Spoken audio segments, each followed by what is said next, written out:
It's gonna be great.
Let me show you. There you go. There's an elf. Yeah, yeah.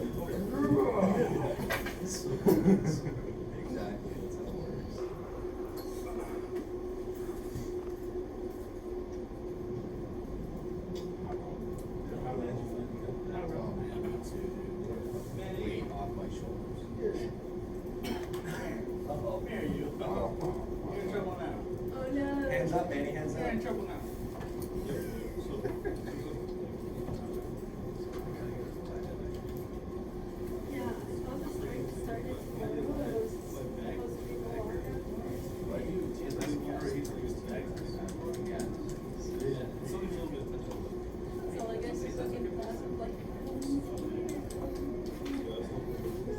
You do know I'm recording it. Oh yeah, like there's sounds. Yeah. Oh, there's no sound. Okay. I get it. Make sure your voice is loud and clear. What's that? Never mind. Is my voice loud in here? No, make sure your voice is loud and clear. Loud.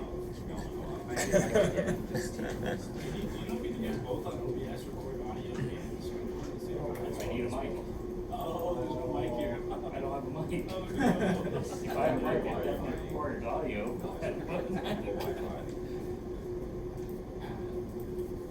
They don't provide me such things. Unless I bring my own.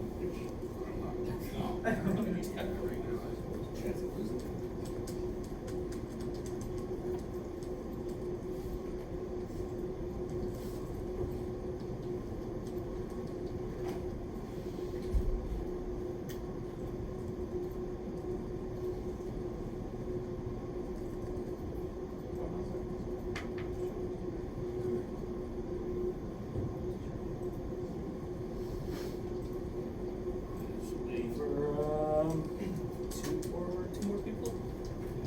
Up again. Give 5 more minutes.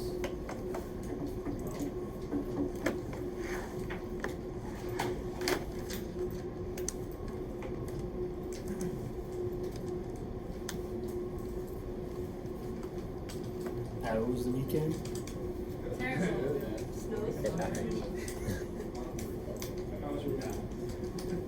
Same as you guys. Snow. Lots of snow. Got the shovel.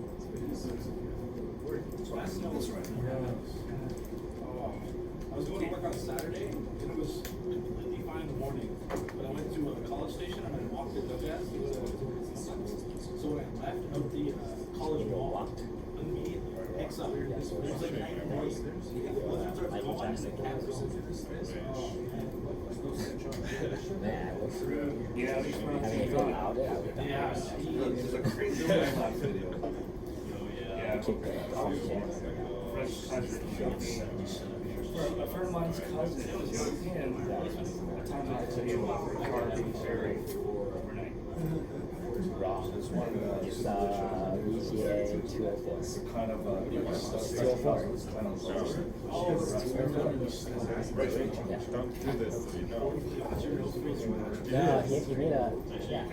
VGA 204. I just copy pasted it in the thing. No, he made a typo, that's why. It's just me, no problem. Yeah, it's not your fault.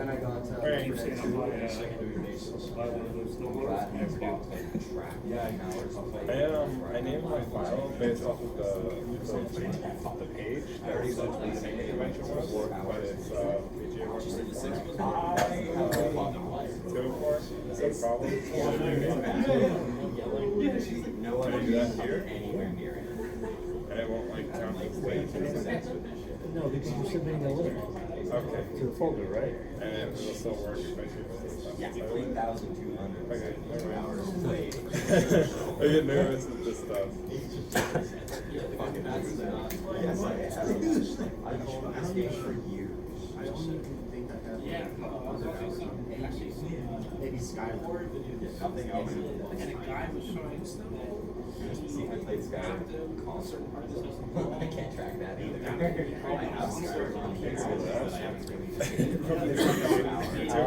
I was like, why is it down 44? Why is like lasting? Well, I just, I played Skyward on the console. Yeah, that's why I noticed like this typo there. Just doesn't match.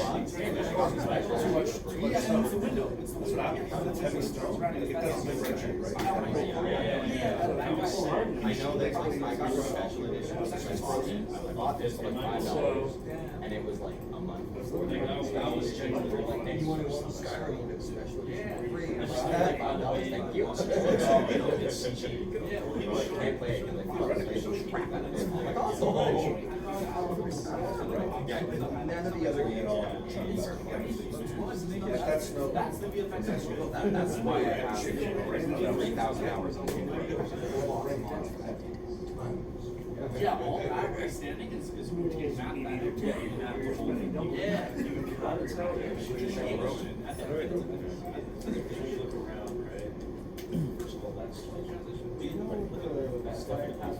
think I played it on.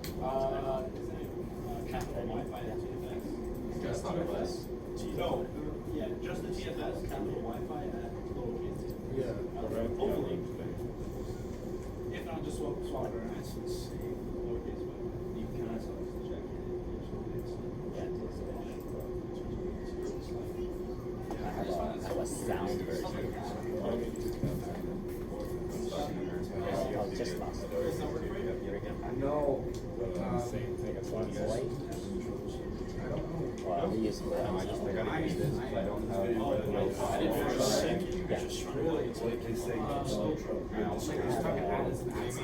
Yeah. Video. Share it, 'cause I think ours. No, do a regular TFS. Oh, okay, sure. I guarantee I can write that. You know what I can as long as it's okay to do. But if it was due, that's crazy. Gonna visit from He's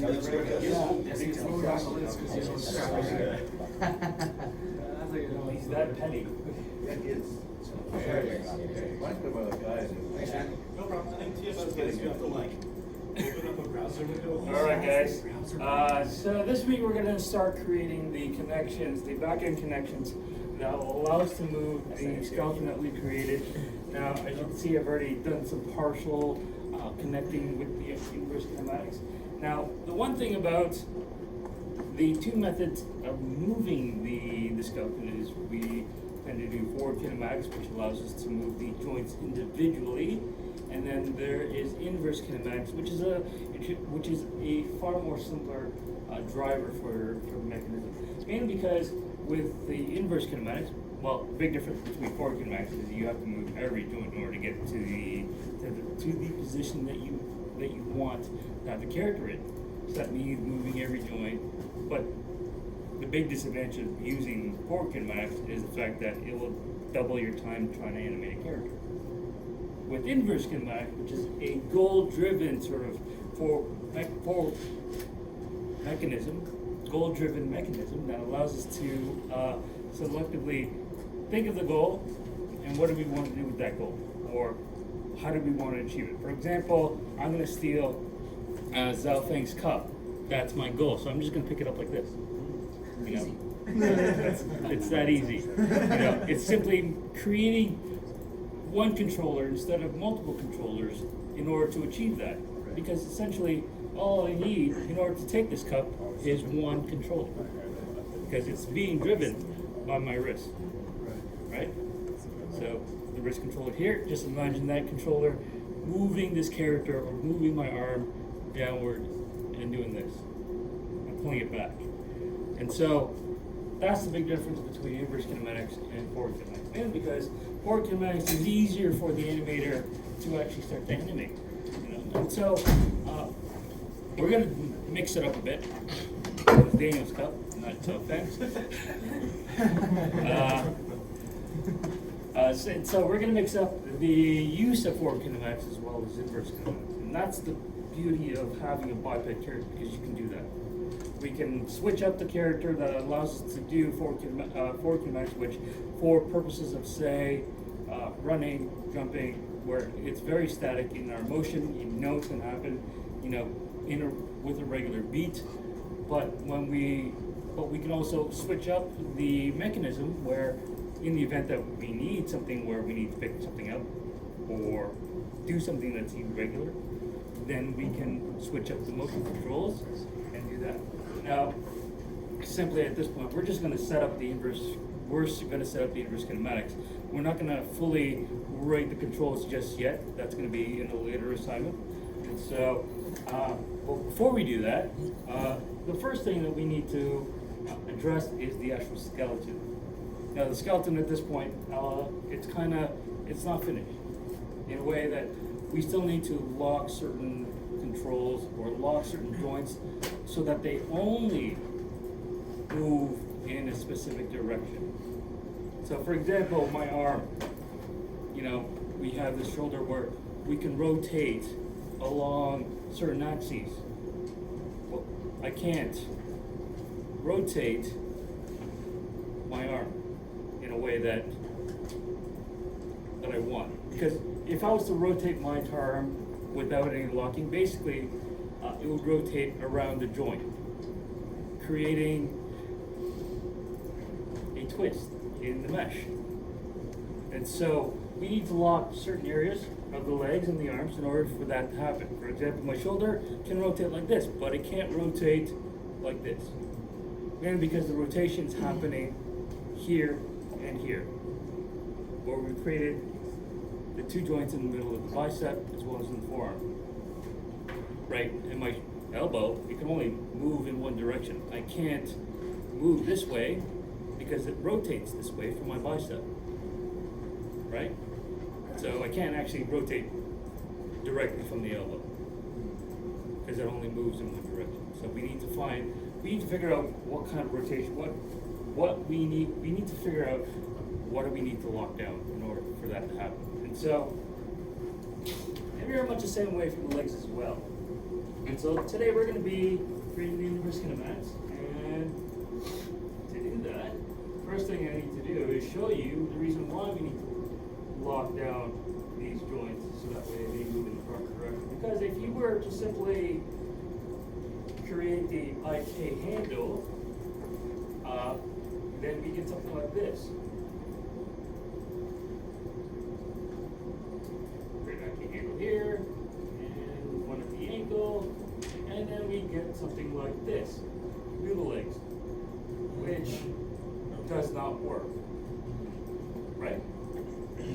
Same thing for the arms. So that's the reason why we need to lock down the rotation. As you can see, I've already created the right leg here, so just to show you an example of the difference between the two, you get straight leg, which is what we want, as well as the arm.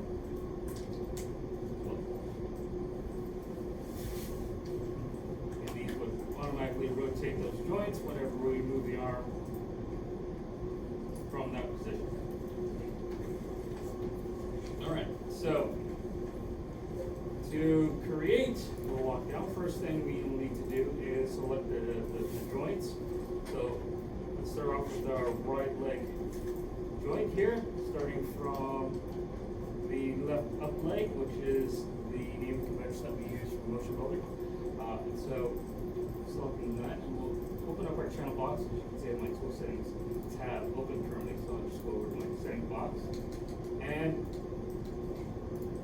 to figure things out, the easiest way is to see what kind of rotation, what kind of movement is possible. We know we want to move it along the Z, where a leg will lift up and lift backward like this.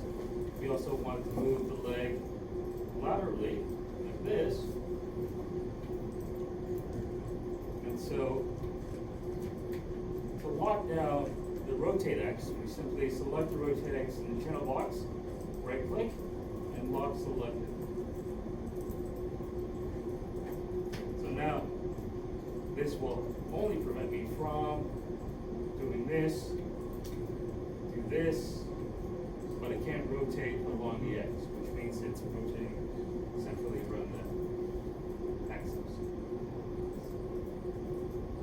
One way to select the joints in sequence is if you like, you can use the up and down arrows on your keyboard, and that will go up and down the hierarchy of the skeleton. So the next locking joint is the left up leg rotate. Now this will allow us to rotate the leg in this fashion. We don't want the movement to break from this joint, so we don't want this. We don't want this, otherwise we're literally breaking the leg. So we'll lock down, rotate Y and Z. Selected. Down arrow to the knee. Now, do we want this? No, we don't want this. But we know that the knee bends this way. So we will simply lock down, rotate X and Y.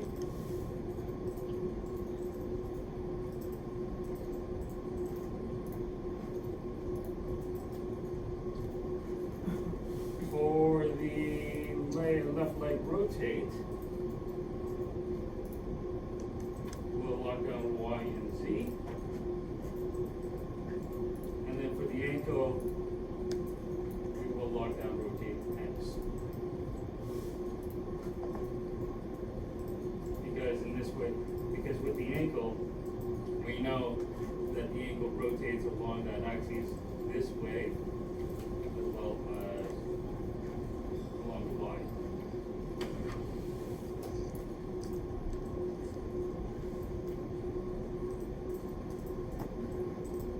Y and Z, yeah, we want to rotate X.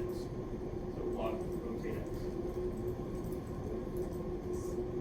So once we've completed the locking of those joints, we can now go into the skeleton menu, create the IK handle. Let's switch over to our option box, and just to give you the proper settings here.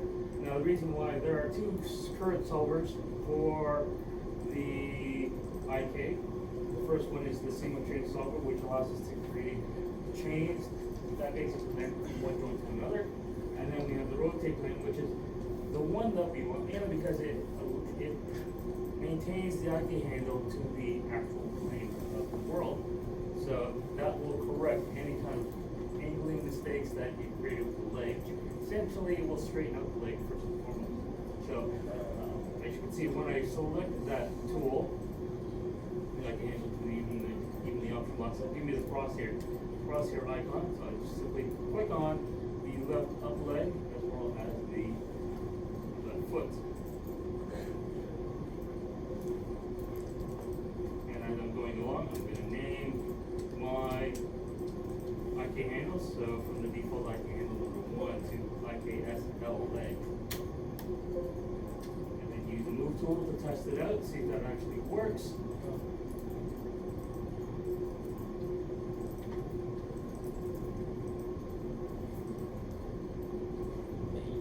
As I move up to the arm. Where's skeleton, IK handles, The left up leg to the left foot. that's the same thing. You just click skeleton, IK handle setting, and click the square box. Actually, no. Before we move up to the, I'm going to zoom into the feet here. I'm going to create some additional locking handles. Mainly because these are going to be different than the rotate clean silver IK handle. So, the reason for this, I want to prepare the feet for a secondary chain of skeletons.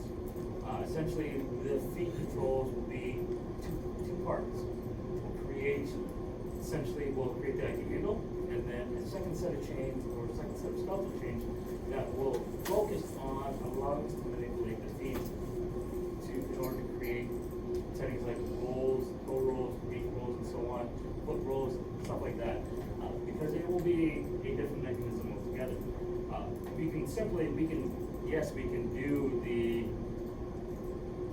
We can animate just simply using these simple controls, but if you want to have a far more versatile character, then adding some additional feet controls will also help out the information when it happens, especially around the meshes.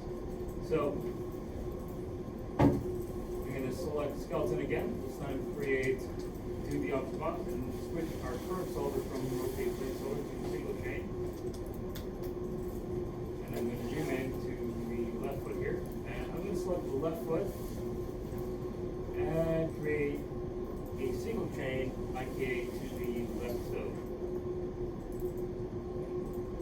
We'll name this IKS L foot. And then I'll do one more IK handle from the toe to the toe tip. So IKS L foot tip.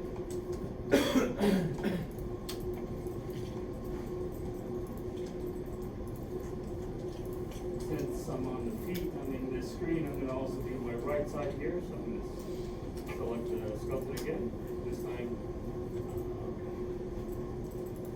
select the IK handle option.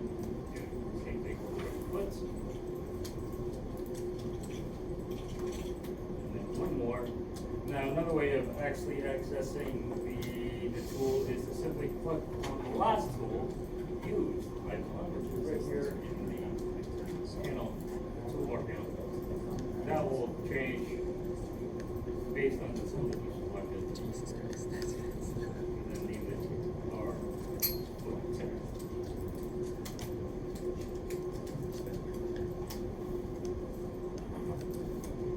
Now you'll notice as I was creating the IKSs, you'll see that it's also creating these additional objects called effectors. These basically these are the virtual connections between the IKS to the joint itself. Now the order of the effectors is important. As you can see, it goes from the bottom to the top, highest to the lowest number value on the bottom to the top. So the first thing I'm going to do is select the effector 3 in this case, or whatever value that you have, and this will be the effector L leg, followed by the effector L foot, and effector L foot tip.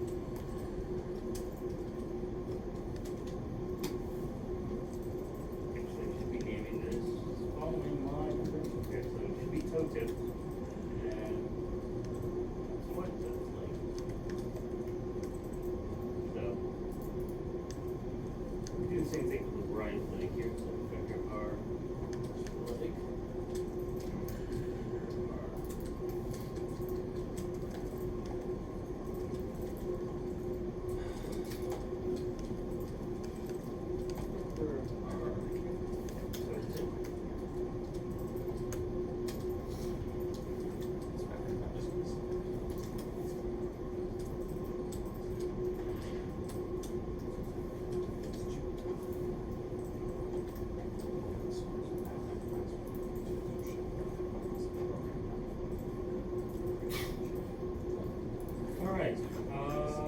you guys a bit of time to, does anyone have any questions at this point? Are the effectors made when you lock access? The effectors are created when you create the IK. Oh, okay. So, yeah, they're created automatically because they're the virtual connection. They're like the pair constraints for the effector. See, when you create the effector, they are a separate object. They're not in the group. So the effect, when we create the IKs, they are an object that stands apart, but the effectors are part of the hierarchy of the skeleton. I'll give you guys a bit of time to work on the right side of the leg before we move on to the arms. One more question. Yeah. What did you change in the tool settings for the IK handle when you made, you like changed something from the drop down menu, but I didn't know what it was. So when I created the foot and the toe tools, Yeah. I changed the curves over from rotate plane to single chain. So that only applies to the last two bones that you see here. Okay. Because the rotate plane is the entire leg as a whole.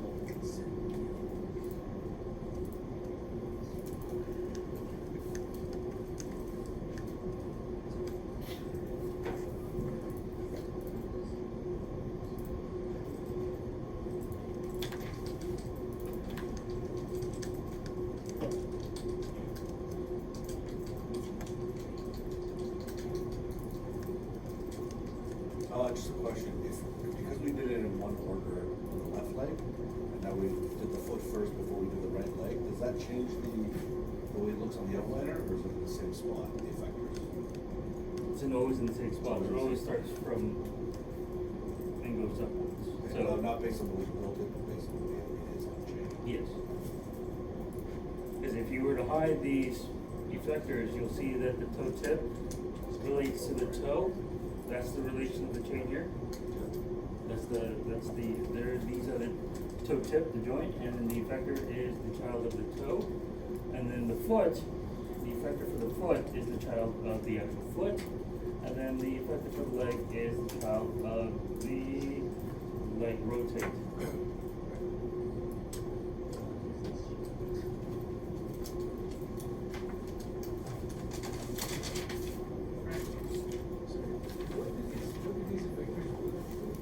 They're the virtual connections. They're like, as I mentioned, they're the parent constraints for the effectors. And they're created automatically. Think of them like that. Because when we create the effectors, they are created individually apart from the skeleton. They are a separate object, but Maya needs a way to connect these objects to the actual skeleton itself. And so it creates these effectors by default. If you were to delete the effectors, it will delete the IK.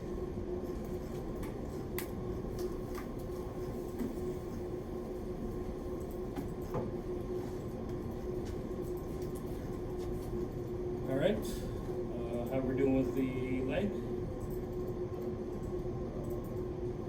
I need more time. Need more time? That's fine. What's the joint constraint for the upper leg? I think mine still bends a little bit on the right, on the thigh part. The joint constraint is still bent. I mean the right, my thigh still bends a little bit. Let's see. Oh yeah, so yours is straight, mine's a little bit bent. Like bent like that. Oh, yeah, I can see that. So it's still a little bit bent. Did you lock this down I see. to only the rotate X? So, this is the this one. Rotate X. Rotate X is locked. So let me see the No, it's not. rotate X. Yeah. Oh, it is. Yeah, rotate X. Rotate X. Nope. That should be free. It's the Y and Z that should lock. Okay. So to unlock, if you guys make a mistake in the locking of the mechanism or locking of the actual chain, one way to fix that is to go back in there, open up your channel box, and because I didn't hide my objects here at this point, you can see when you lock down the joint, it gives you this bluish box. Normally, what I would typically do is I would lock it hide selected, but in this case, it's beneficial because you see what's going to happen. If in the event that you make a mistake in the joint that you blocked out and you want to unlock it, simply select the name, in this case rotate slide, and unlock selected, and then lock the proper joint. Oh, we have to lock those. Before you do the IK, you have to do this before the IK. Otherwise, the IK will then screw it up. So, yeah. So, always doing steps. If you, for example, do the IK first before locking the joints, it's still going to maintain the breaking of the leg of the joints. It's still going to keep that there, no matter if you lock the joint or not afterwards. So it's better to just simply delete the IK and then lock the joints and then redo the IK. Just the leg, but not the foot. Just the leg, yes. The foot itself, you don't need to do that. Unless you can do that if you want with the toe, but it's not necessary at this point because these are separate joints. They're not connected to each other. Well, they are connected. They're just not connected by the IK. So, anyone else need more time?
Anyone have any questions?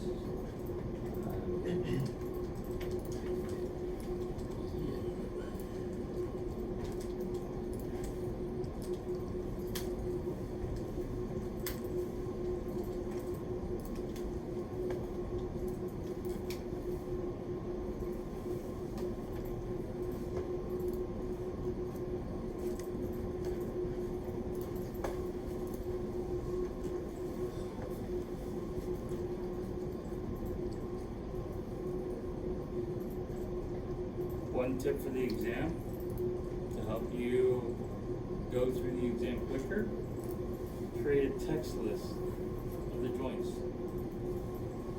joint names. So you simply copy and paste instead of typing every joint name out individually. Create a list of all the joints that you're going to be creating for the skeleton, and then copy and paste in sequence as you're going along. So if you start from the leg, you know that you're going to create all the legs first, all the leg joints first. Create a list of all the leg joints, starting from the left, then the right, then you have the spine, then the arms. So if you create a list beforehand, then that's something you can do, instead of just typing every joint out individually. No. I would die. I just All right, so the next step here is the arms. As you can see, I already have it selected. Let's go ahead and start locking those down. Now, I as I mentioned, the best way to see if you're still, best way to see which ones will be, which attributes we need to lock down is to play select the attribute such that what actually is needed. As you can see, I need the Z and I need the Y, so that means the rotate X is the one is the object or the attribute we need to lock down. As we go down the list, as you can see, we do not need the rotate Y and Z for the Y-step rotation, so let's lock down the Y and Z. Go down to the elbow. We know we need the Y, so let's lock down X and Z for this rotation. Y and Z for the forearm rotation. And then for the wrist, we definitely need Z, we definitely need the Y, so X is the last lock.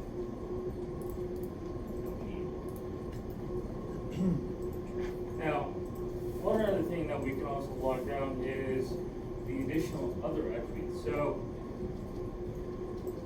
for example, do we need to scale X, Y, and Z for any of these joints? We're not scaling those, so we can also lock those objects down. In this case, I'm going to lock and hide select the selected object. That will hide those attributes from the animator from actually utilizing, should he select the joints. The translate X, Y, and Z, in this particular case, I need it for the shoulder, but I don't need it for the joint. So I can select X, Y, and Z for the translate, X, Y, and Z for the scale. So I can lock if I selected those tools, which leaves me the rotate X, Y, and Z. Same thing for the elbow. Lock, hide selected these objects. I can also lock and hide selected visibility because at this point I don't need the tool. Where's that at? Just hide that. And also go back in there. Actually, let's start from the beginning here. I can also hide the visibility and the radius because I'm not going to be changing those values anytime soon for all those objects.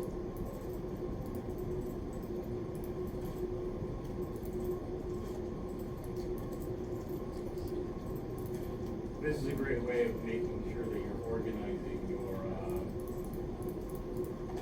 skeleton as you go along.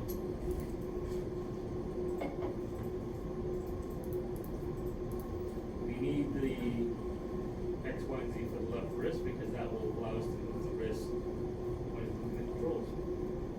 So we'll leave that visible for now. So for the wrist, we'll just simply hide scale X, Y, and Z, and visibility, and the radius.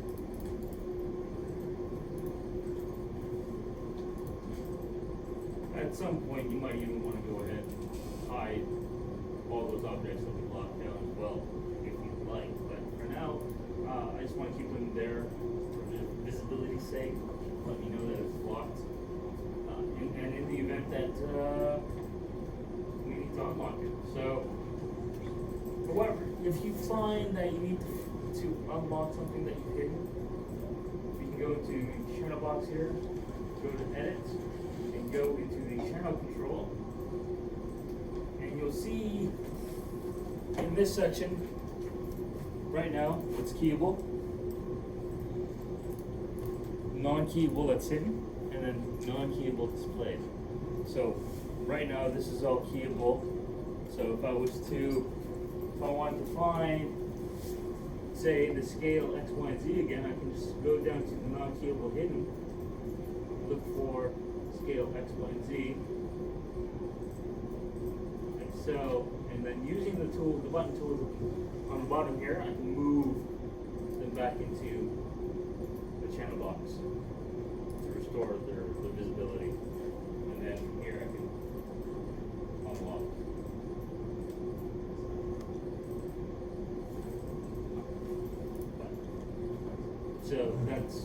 that's in the event that you need to restore any attributes into back into the channel box. Any questions at this point? So once you've locked everything down, now we can go back into the skeleton tool here. Go to create IK handle. Let's open up the option box here.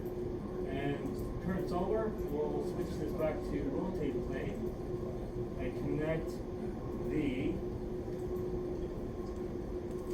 left shoulder to the wrist. Test out the motion, see if that still works.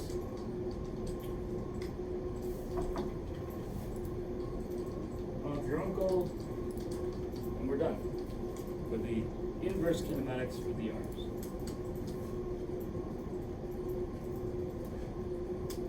Give you some time to work on the right side of the arm, and then we'll move on to creating the inverse kinematics for the spine.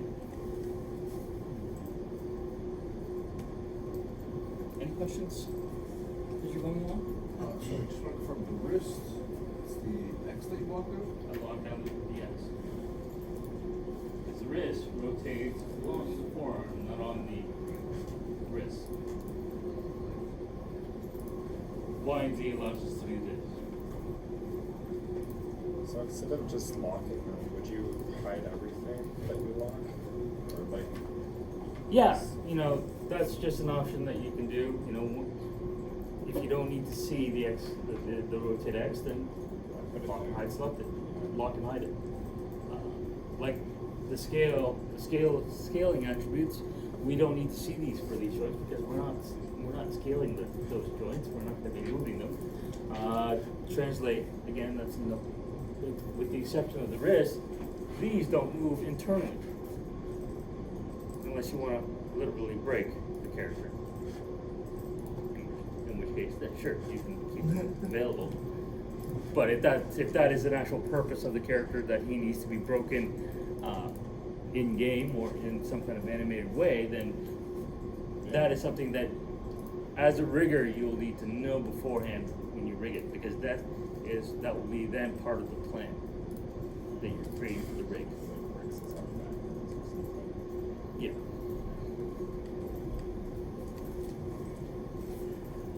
But how often do you see that in games?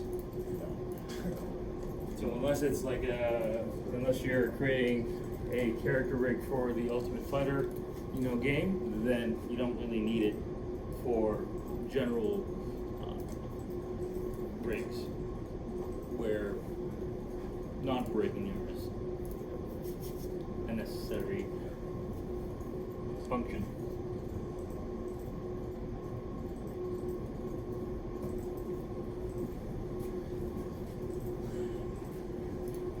Now, for the inverse kinematics, typically these are usually situated for the arms and the legs, especially for those certain areas. The rotate plane are definitely useful just for these particular 4 areas. When you're rigging, the next step is to create the spinal control or the spinal rig, spinal inverse kinematics, and we use another tool called the inverse IK spline handle.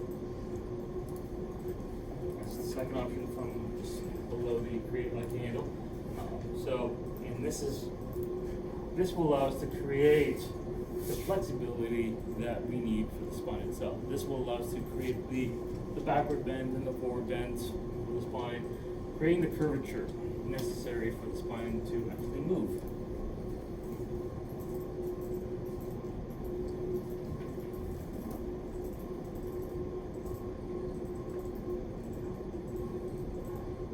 Does anyone need more time for the arms?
almost ready there.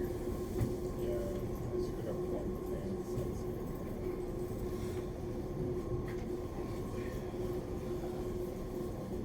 Get confused by my. Now you can see from this step, it's a lot more than just creating a skeleton.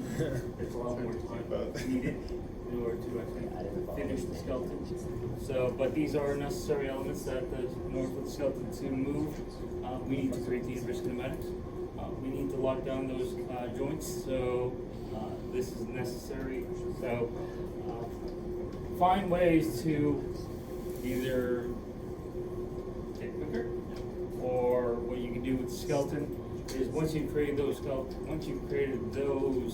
skeleton, you know, after you create the skeleton, lock down all those joints.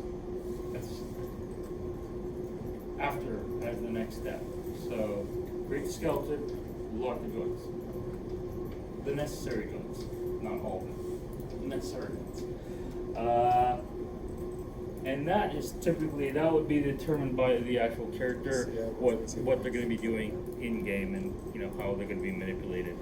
So those are going to be necessary, you know, for you to figure out. Once you figure those out, then it's going to be just simply doing it over and over again, especially for the left and right. This one. Who's still working on the arms?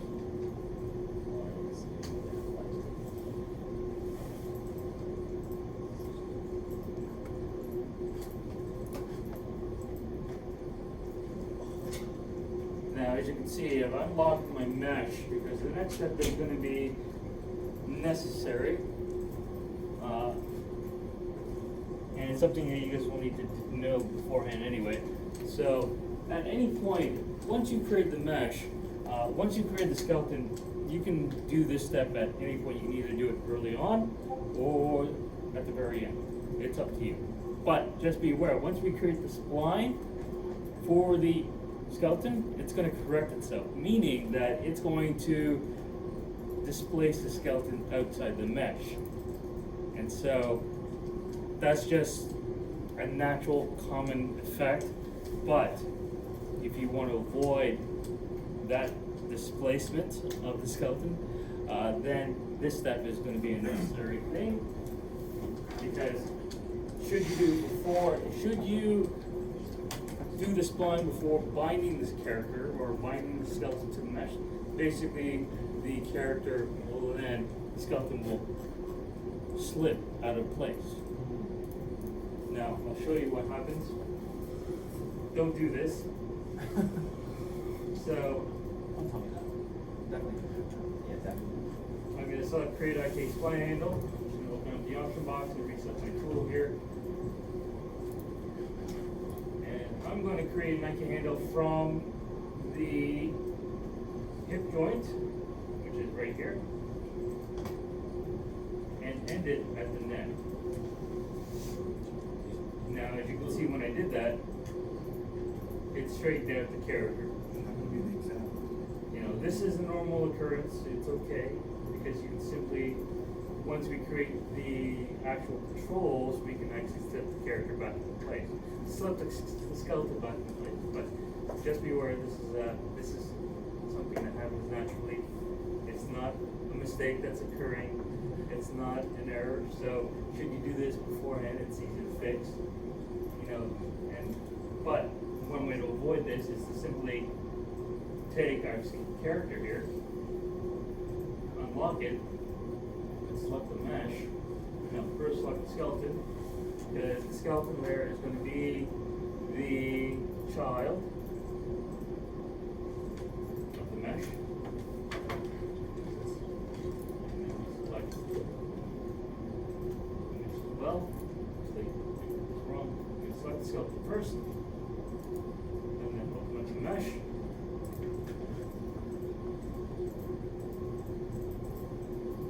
Select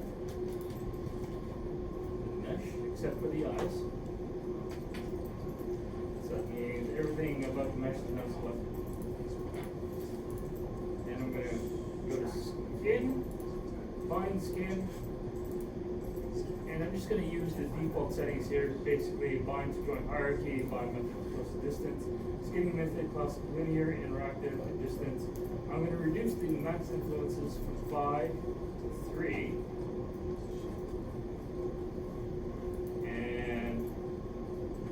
reduce the drop-off rate to, no, I think I'll use it the same. I'll leave that the same. So the only big difference here is just reducing the max influences from 5 to 3. What that means is all these joints, it has a range.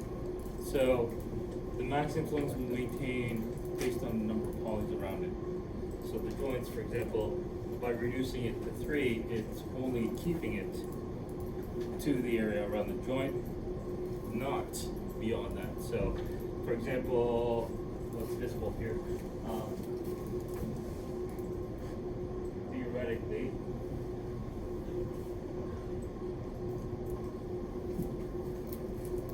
this joint here will only have the influence to here.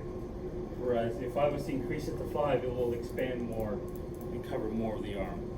So that's why I want to reduce the influences from 5 to 3. So again, reduces the number of polys around the mesh, how much you move the joint, or how much the actual effective mesh is actually moving with it. Now I'm just going to bind skin. So once you hit the blind skin, a successful blind will turn the entire mesh pink and keep the and turn your skeleton green. So when I start to use the inverse kinematic controls, like say my leg,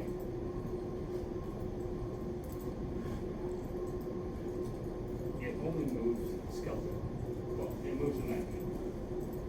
So when I apply now,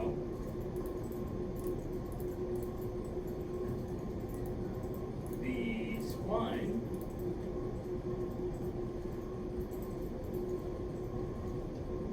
from the hips to the neck. Did you see what happened? Yeah, the mesh straightened out. Straighten out, because that's what it typically does. It corrects any kind of error that you created, but it also straightens out. I don't know what's happening to mine, but it's kind of elastic.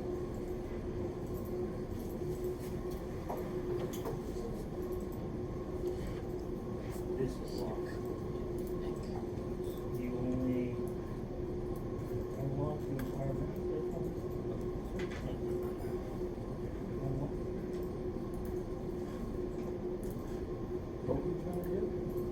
Just grab it, like I saw you put it. No. I selected the K, not the joint. Sure. There it is. Whenever you're moving your joints, you are selecting know. the inverse kinematics. Do not tell the joint itself to move things around, because that will break free. Oh, okay. This is it. Did you break the from the skeleton? Yeah. Actually, yours. Thank you.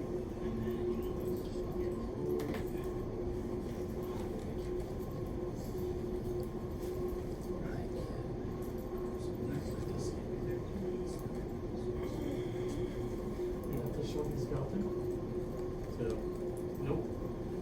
From your object there, right click, select objects. Nope.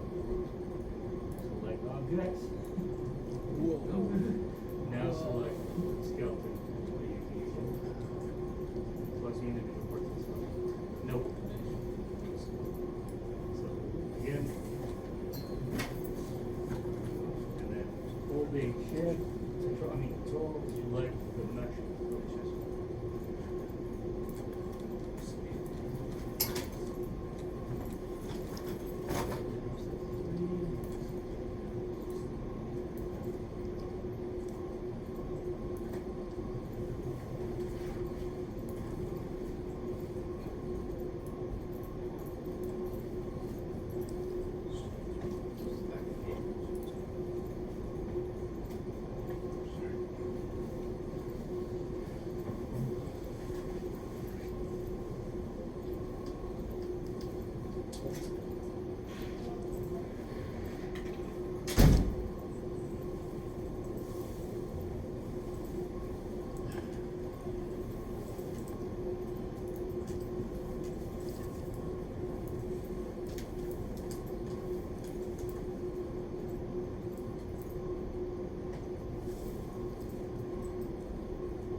spline, you have bound it to the group of the skeleton. So what you're gonna wanna do here is take your entire skeleton as a whole, like this, and essentially add it to the group. Or in this case, I want to remove like that, remove selected objects, No wasting time. and then go in. Just the skeleton selected, Still on Friday. That's too funny. Yeah. and that's That's correct. 10, right? That's your now, Manny had, let's give you guys an update. Manny had selected the group name and added the group to his layer selection. In order for the binding to work, you need to select the actual joints. Not the group of joints, but the joints itself. So you have to make sure when you are organizing your layer panels, you are only selecting the objects that matter to that group. Not the group, not the top level group, but the actual joint itself. Because if you are to simply select a group, it's because the group is not necessarily selecting all the joints inside of it, then it's not gonna work. So why don't you select the IK handles when you find this thing? Or do you? Why don't I select the IK handles? Yeah. Because It's just the skeleton that gets paired with the. it's just the mesh, skeleton that gets parented to the mesh. And the IK The IK is just handles separated. are basically invisible. They're like modifiers for the skeleton. Yes. Okay. They are, think of the IK handles as the invisible, Attendants. yes, yeah, Yeah, exactly. like attendants, They yeah. are the things that binds the skeleton to move. Okay. They don't direct the skeleton, they just bind it. Well, the skeleton moves the mesh, the The IKs IK moves moves the the skeleton. skeleton, the controllers connect to the skeleton, which then ultimately moves The the IK. character. Uh-huh. So we're creating these in small stages. You know, we create what the model that creates the mesh, the rigger creates the skeleton, which then binds it to the character, and then we start adding the think of it as the innards of the character. Do you want us to create what is it, a spline for this? So yes, Spline handle? so connecting. I'm just gonna hide that mesh so you can see it. So as you can see, it didn't necessarily straighten out the character, simply straighten out the character in a way that it displaces, it sort of shifts the character in place. But it still maintains the orientation of the character in relation to the mesh itself.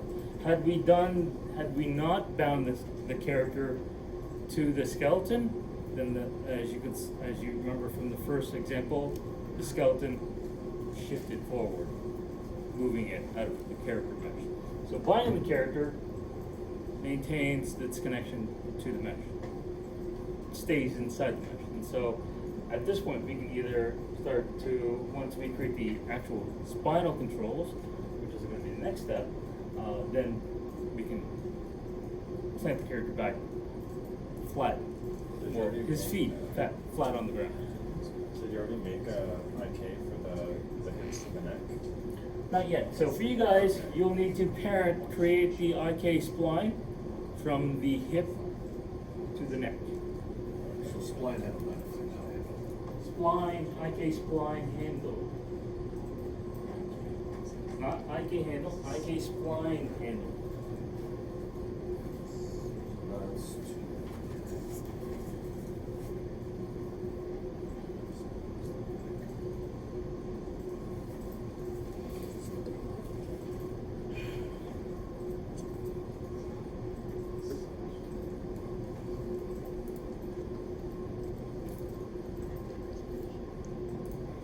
What do we name that?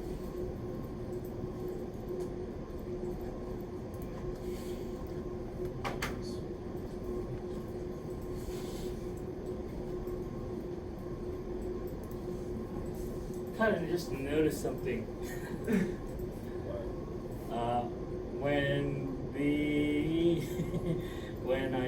bound the skeleton, I should have included the eyes. Because the eyes didn't move. They bulge now? Well, it looks like they're bulging out because the character mesh shifted forward. Oh, right. Sometimes his eyes out of their sockets. Well, It looks it looks like away they. from the eyes anyway. We just have to move the character back into place. Now, the one thing I didn't do really, is create the necessary elements. Well, I didn't create the joints needed for facial controls.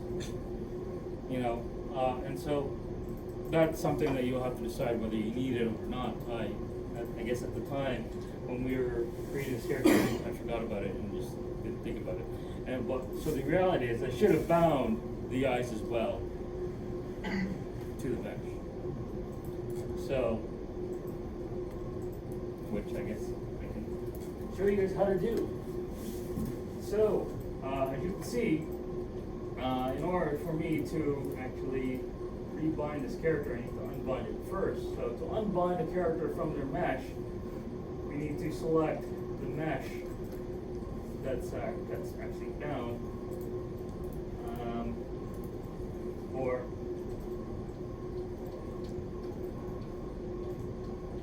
I can undo it. How do you go through How do you know if it's unbound? Mainly because the skeleton has changed color back to its default color. So at this point, I will need to select again my entire skeleton there.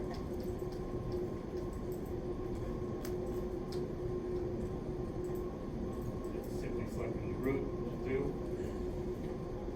And going in there and selecting the entirety of my mesh, skin, bind skin. Bring things back to normal. But in the event that you've gone 2 or 3 steps further than you need to in order to undo all this stuff, then simply taking your entire mesh group like this and go into skin, unbind skin, and detach. And it will do the same thing as it will do.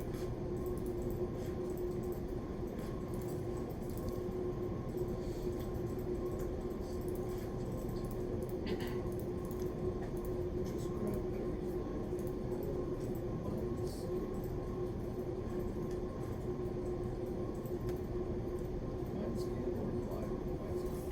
So if you're to unbind the skin, don't forget, delete the IK spline. So if you've done one or a few steps first, you have to undo all those steps before you can move forward again. So if you are to unbind it, you have to delete any connections that you created for it, which means deleting the IK that's necessary, that you attach it to. Otherwise, in doing so, you could potentially break the rig. So always go backwards in your steps if you want to undo certain things. Yes? So when you undo the binding, will that also undo the corrections that made the question? Yes. No, it won't. So that's something you have to be fully aware of. So always be thinking 2 or 3 steps ahead, in terms of do I need to do this now? Always think ahead, always think, do I need to do this now? Yes or no? Think of it like a logic chart, Yeah, it's just like I have the mesh, like to be big an skeleton, artist, is the skeleton has the right orientation, yes or no? If not, check it before you move on to the next step, which is creating the inverse kinematics, and then take another check. Always check, double check, triple check the work. Otherwise, if you're going to rush through this process, you're going to create a broken rig. And so, always check, double check, triple check. Confirm if the action that you're doing is the right action before you move forward to the next step. Name it IKS_spline. I haven't named it yet. Is that what you mean? That's what I will be doing next. And the effective too, yes. And so Rainbow spine. if you were to unbind the skeleton, if you were to create the spline before you bind it, then that's one step that you did incorrectly, because you have to bind the skeleton before you do the IK.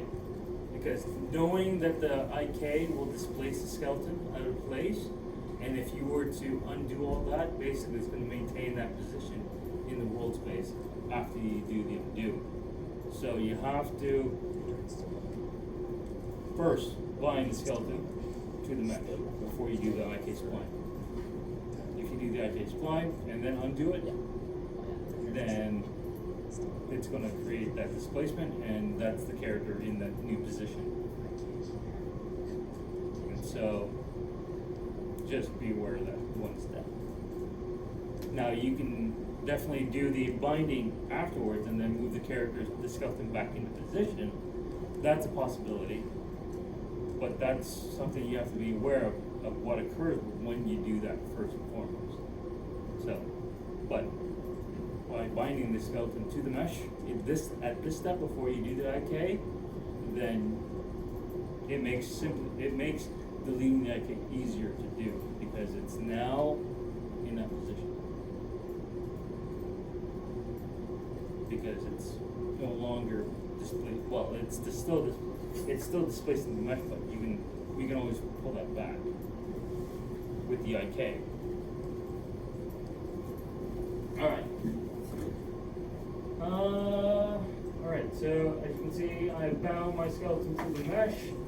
It has not yet moved, so now I'm taking the skeleton and creating like a handle, like a spline handle, and going from the hip to the neck, which straightened out the character. You can see that it changed his chest orientation a little bit, and it also, if I'm not mistaken, if I go from the right view, it also spun his feet slightly forward. Now, one thing you have to be aware of is what was created in the actual chain. I just realized I have one too many handles here. That's because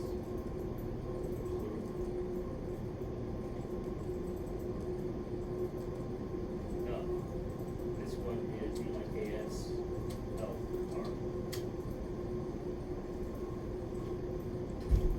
This one, this new IK handle I created, is the spine. So I'll name that the spine.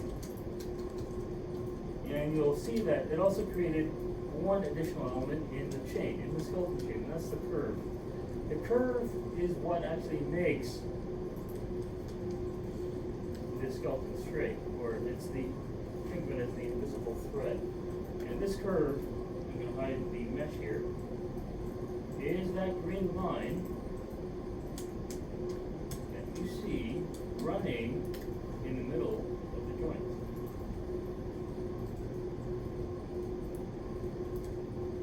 So I'm going to name this CR.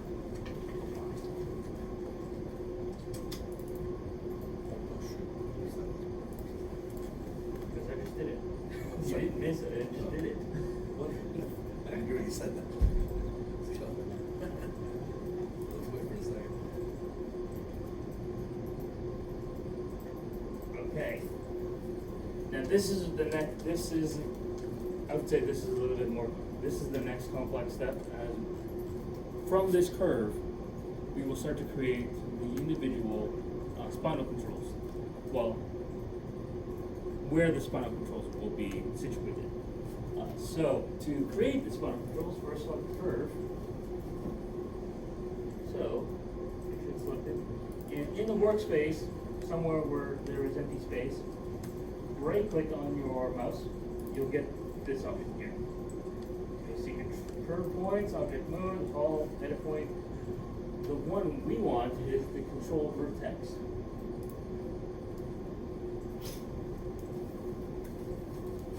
And the control vertex creates 4 little pink objects. You see 3 of them?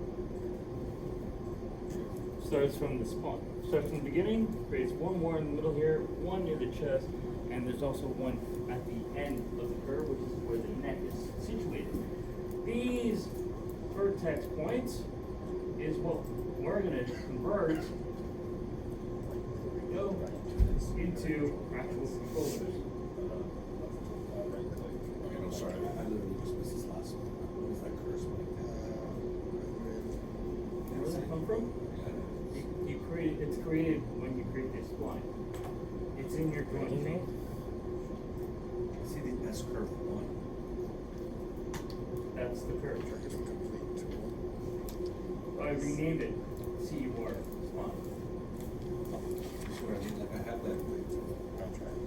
We have this here. Yeah. Where's the actual thing with the arrow? I don't see what you're saying. Should I ask? Frank. That's okay, just name that. When I hold the left click on the canvas, it did not show me any tool, just like two options. No, you're running 2018. Yeah. Did you select the curve? Curve spline? Yeah. Okay, so there's a drop down list. So weird.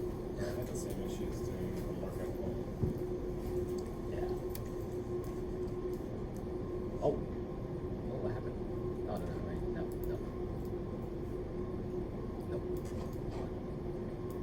Man. Okay.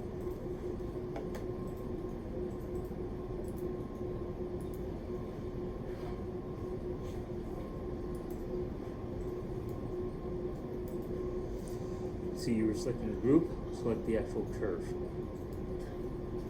to select the control vertex. Right. Thank you. When you rename the curve, it should put into a curve. Do you do that? No? It's a lie. I'll still work. I was trying to make a cluster so Okay. it fix the these, but That's okay. it wasn't Just allowed. because you don't have this, the group thing, Yeah. as long as you have this, you're good. Damn it. It's So, much easier than as you can see, once I deselected, once I move away or I'm selecting another object, the control vertex disappears. So in order to bring that back, simply select the curve object, not the group that it's under. You have to select the curve and right click to bring back the control vertex. Now, see me zooming right in. I'm trying to, the reason for that is because I want to select that little point in the joint. I don't want to select the joint itself, I want to select that pink little object. So zooming in is necessary in order for you to find it, select it.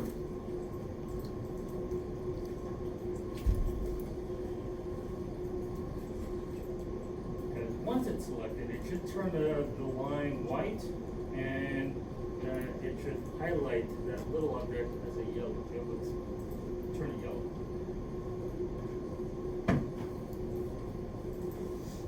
Okay, this next step is now where we will simply convert this object to another to a controller. To do this, we need to go into the animation module.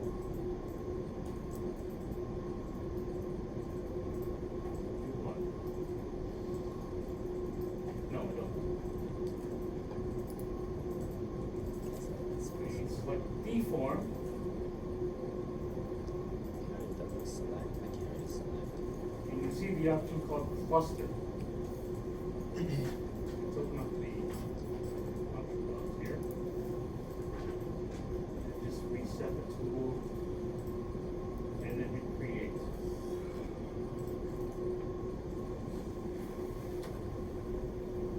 You can see once I selected that object, that little pink object, it created a new object called cluster 1 handle.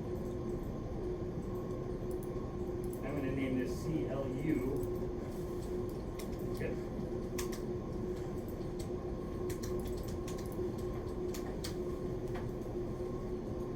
And right now, the position of this cluster handle is, well, it's not in a proper place because we simply can't select the joint because if we were to select this as we're moving along, we'd be selecting the joint itself. We won't be selecting this little seed that's situated right in the middle of the joint. So we need to move this joint away, we need to move this cluster away from the joint in order for us to select it first.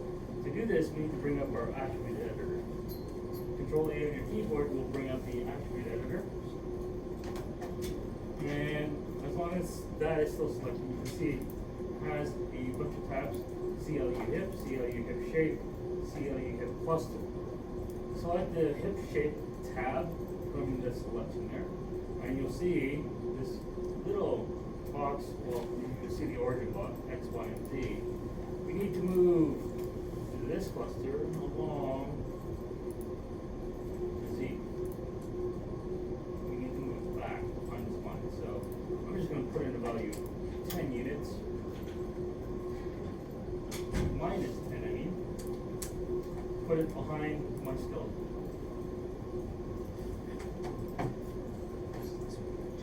Now one thing you can also do is bring back mesh. See where that is sitting. As you can see, it's right against the mesh itself. So I'm going to bring it back a little bit so it's sitting outside of it. Just like so, minus 13.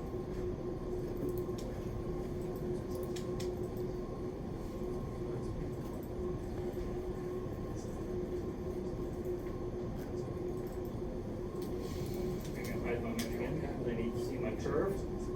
So selecting the curve again once more. Select the control vertex. This time I will find the next controller or next widgets in the mix. Now I'm selecting the mid spine here. Click the form once again. Click on cluster to convert it to a cluster handle. CLU match. Bring up my attribute editor, and this time I'll put in a value minus 14.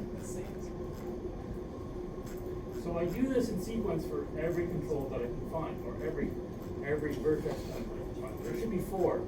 Every time I create that, like in here, no object matches me. Are you selecting in the proper order? Selecting the curve first. Right click up to find the control vertex. Find the vertex. The form cluster.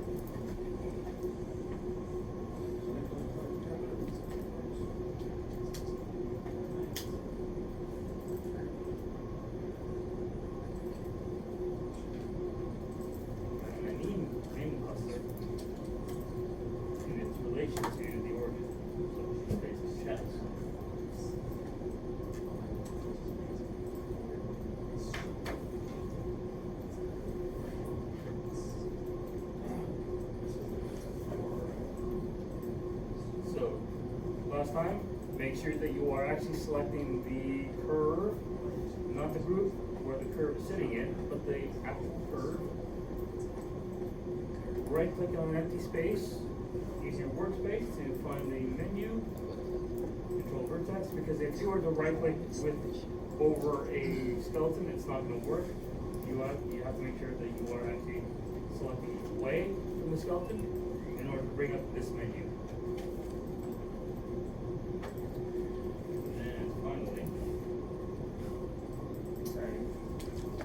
Class control, create a new cluster, CLU connect.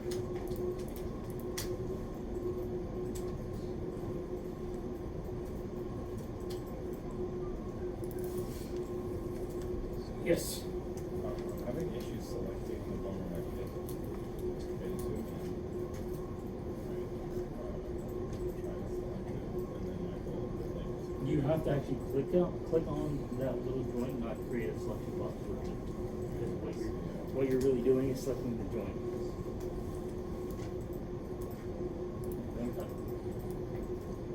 Selecting the cluster handle in the hips is going to be a little tricky.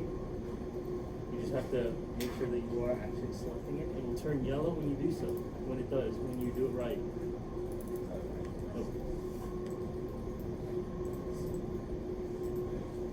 You're selecting right?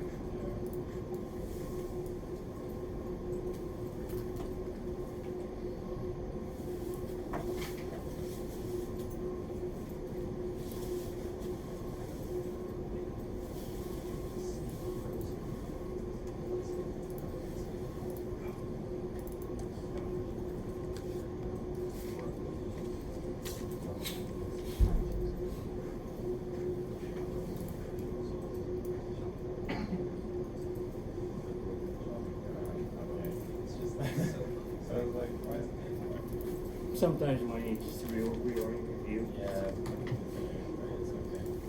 So you have to make sure that when you are selecting the curve, that the actual curve, the vertex point turns yellow. If it doesn't turn yellow, you are selecting the joint itself and not actually that vertex point. So you have to try till you actually get it. Don't just give up. Because if you give up, then basically you won't be able to move to create these steps.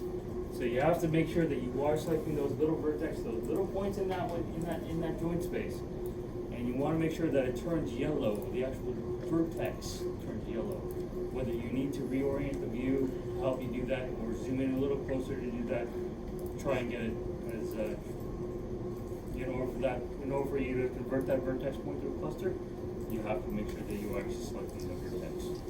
That works. Is anyone else having trouble selecting the vertex?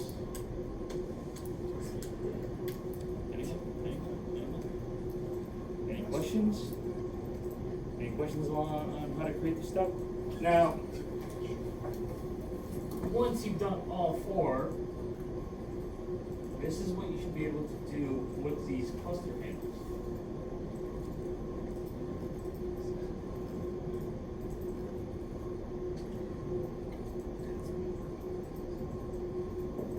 So as you can see, these cluster handles allow me to begin to manipulate the character.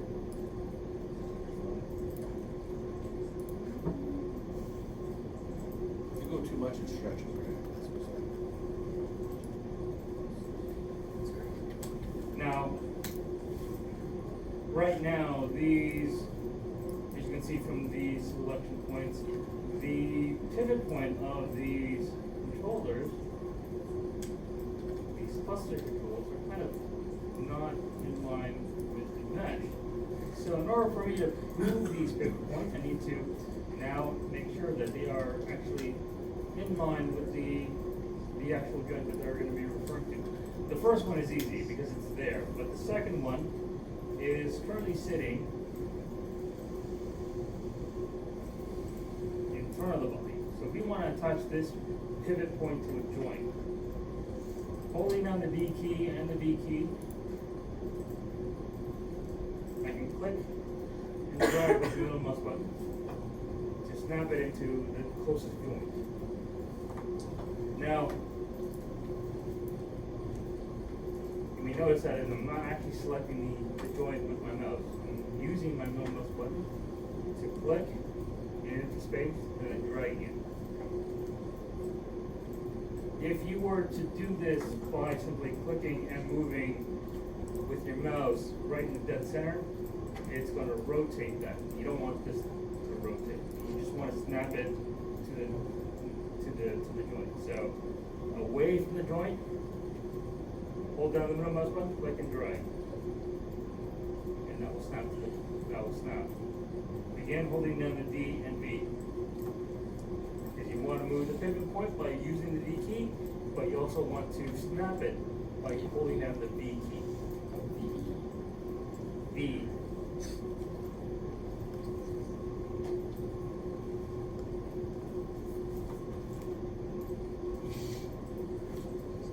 And you do that, and you will need to do that for the mid-spine control or the abs. You also need it for the chest control. As you can see, I moved it to where the arms meet the chest. And finally, for the neck, you see it's slightly below the joint there. D and D, snap it to the neck. So, if you're moving the joint, mouse is way too close to the actual widget, you move it away, snap, to the joint.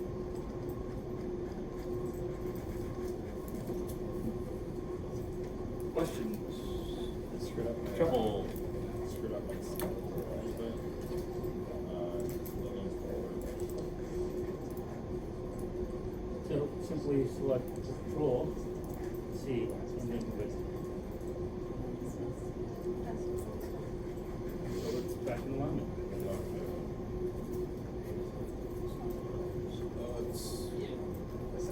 It's not snapping.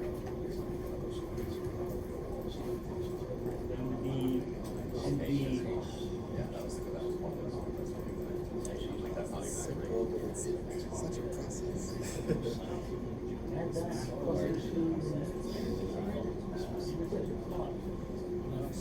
So this just has a silent ring. That's why I was like, oh man.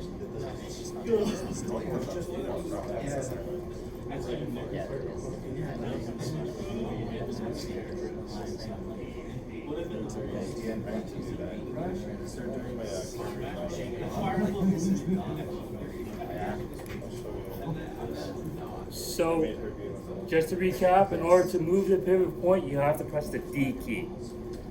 In order to snap the pivot point to an object, you have to hold the V key. D and V together, and then the middle mouse button away from the joint in order to snap it to the joint. Don't mouse over the actual widget because it will just simply rotate in place.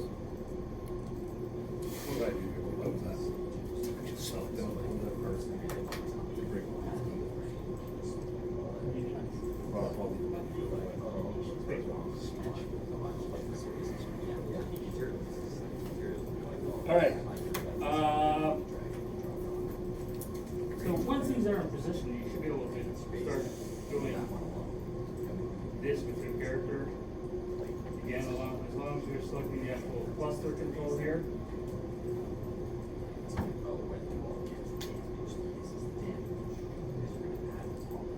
Test out the functionality of these controllers simply by moving it, undoing it.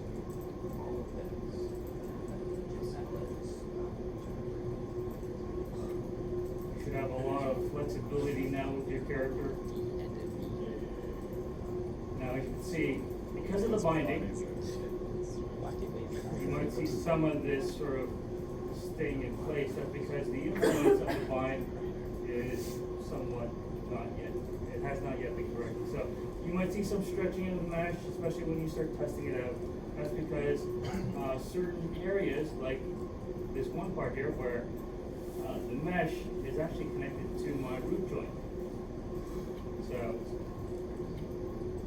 just be aware that there are certain things that still need to be fixed before we can move forward or call this done. But as long as we have this, and we are Really could have used this lesson. actually no, not yet. We're not Could have fixed my knees by making it. The next step just we like want. this. The knees. Should have changed the rig. Because your knees they snap if you do the animation. Now, this is a choice. We can either, when we bound the skeleton, it doesn't mean that it's actually finished. One thing I still haven't done is create the inverse handles for the remaining sections of the skeleton. In this case, the head and the head tip.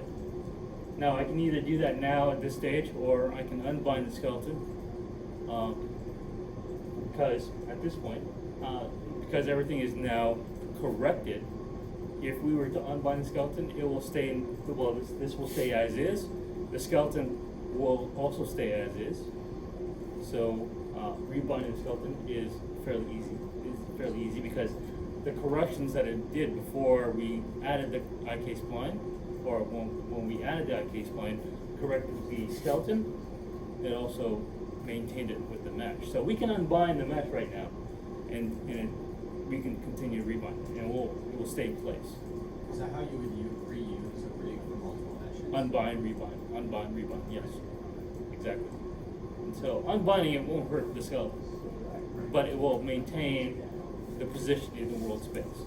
So, but theoretically, I know that I haven't done the IK handles for the head and the head tip, so either I can do that now, or if I want to see the result, I can just simply unbind it, bring it back to a normal thing. But all these things that we created here, the cluster controls, they're going to stay the same. It's not going to be deleted, mainly because unbinding won't affect that part of the creation. Yes? So would you do the IK handle for the neck and the head before you did the clusters? You could do that before, yeah. Okay. But otherwise, I wouldn't be showing you the troubleshooting lessons. Okay. Right? So, how do I unbind this thing? Well, simply, again, select the mesh here. We can bring it back. Now you can see, first thing I should do is make sure, before I unbind it, I want to make sure that the mesh is actually standing up straight. So, I'm going to bring back my grid. The grid gives me my visual indicator.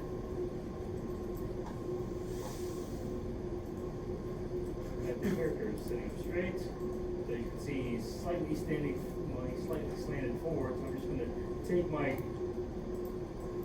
grip control and bring him slightly back until his feet appear to be level to the ground.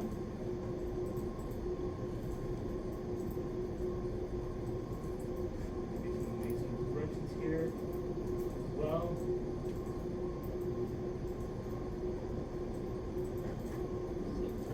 I don't know why my grid's not showing, but it would indicate it's checked. Show grid. And it's on, just not on. It's not on. It's probably on.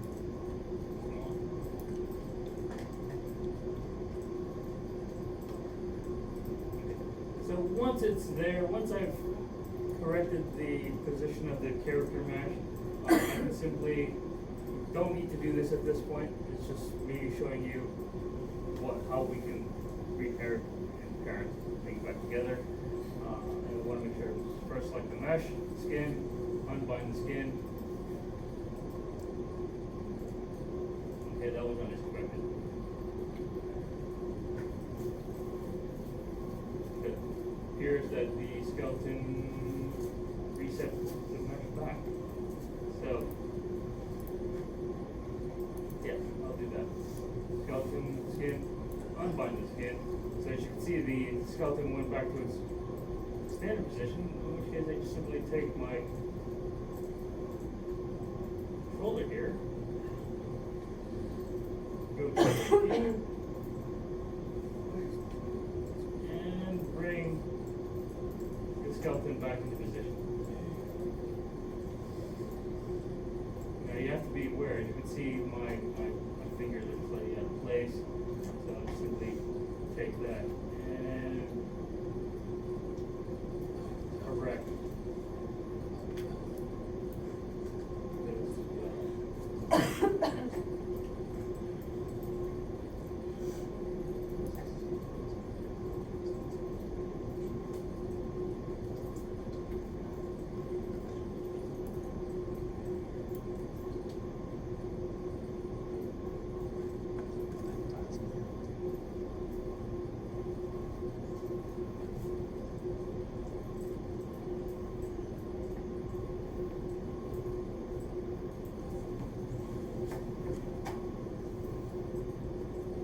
So using my different views here, I want to make sure that the skeleton is now back in position before I move forward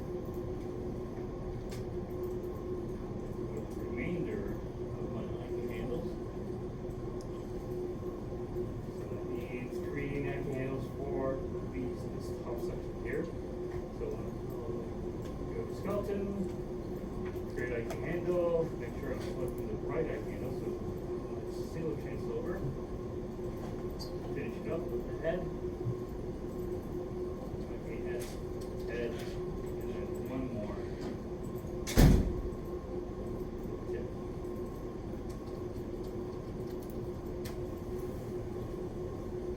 When I'm ready, select the skeleton again, select my mesh.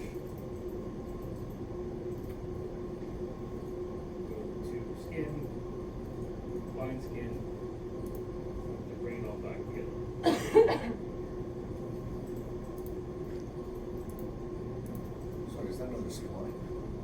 Any grading is fine. It's an IK handle, not a spline handle.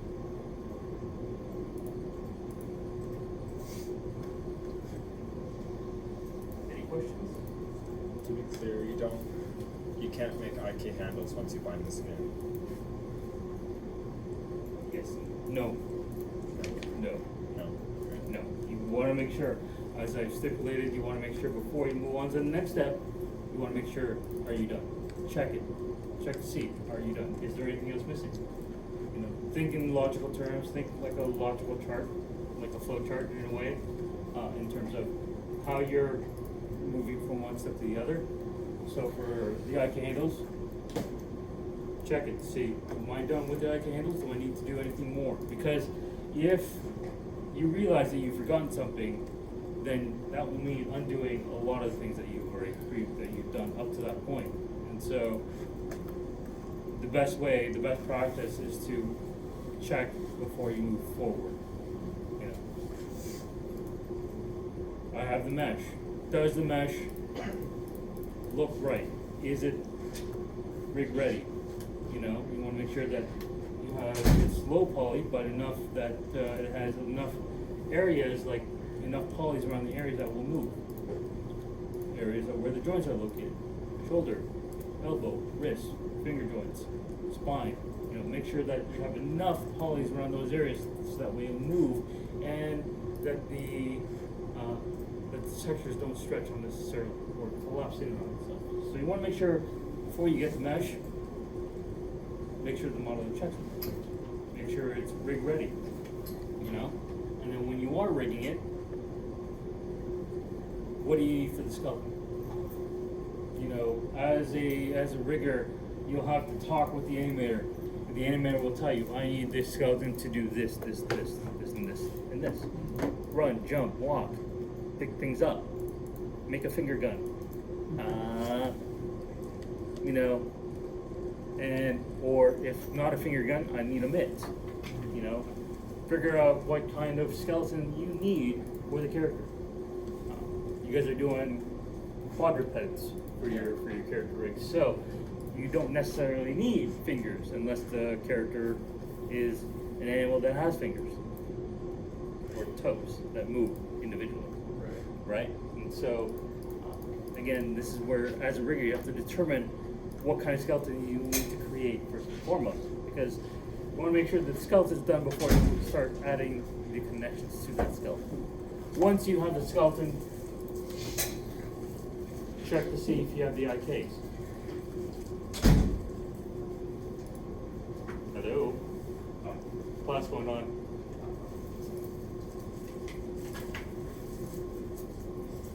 So you want to make sure that once you have the skeleton, check the IKs, finish the IKs before you move forward.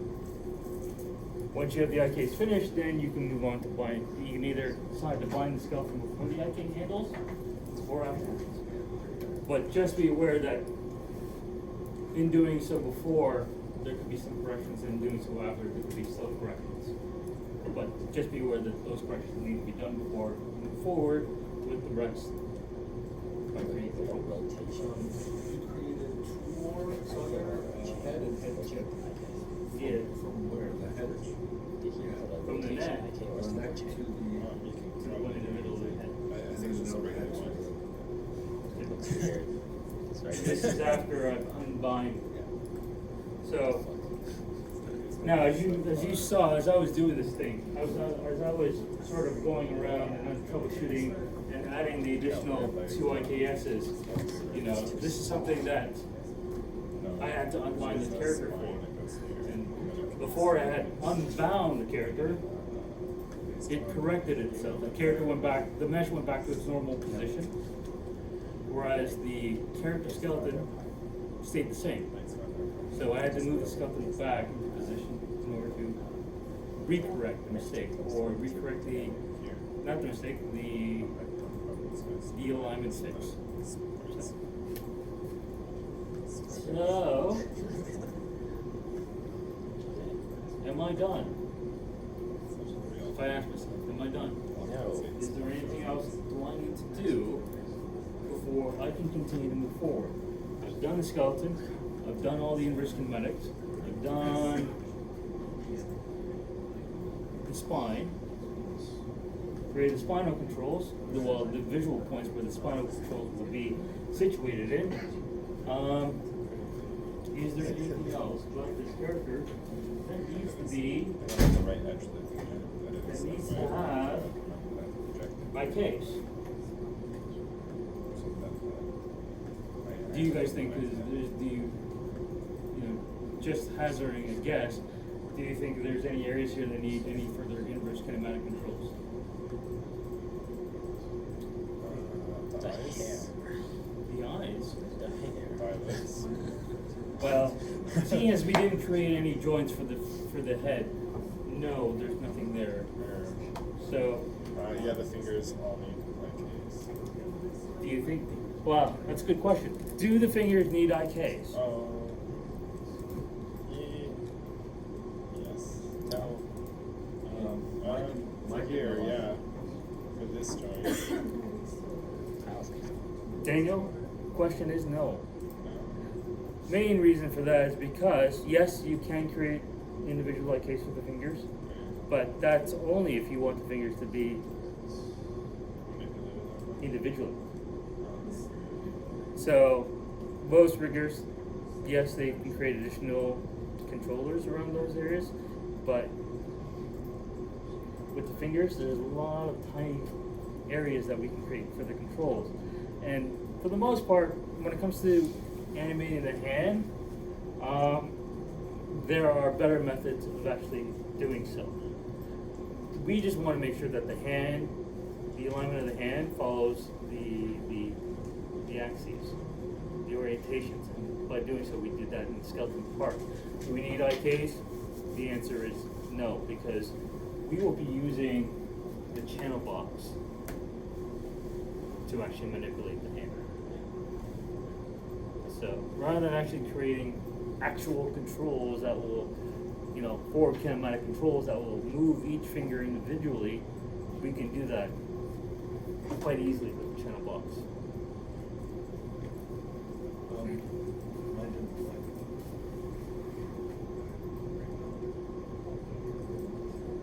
Yeah, you have to move.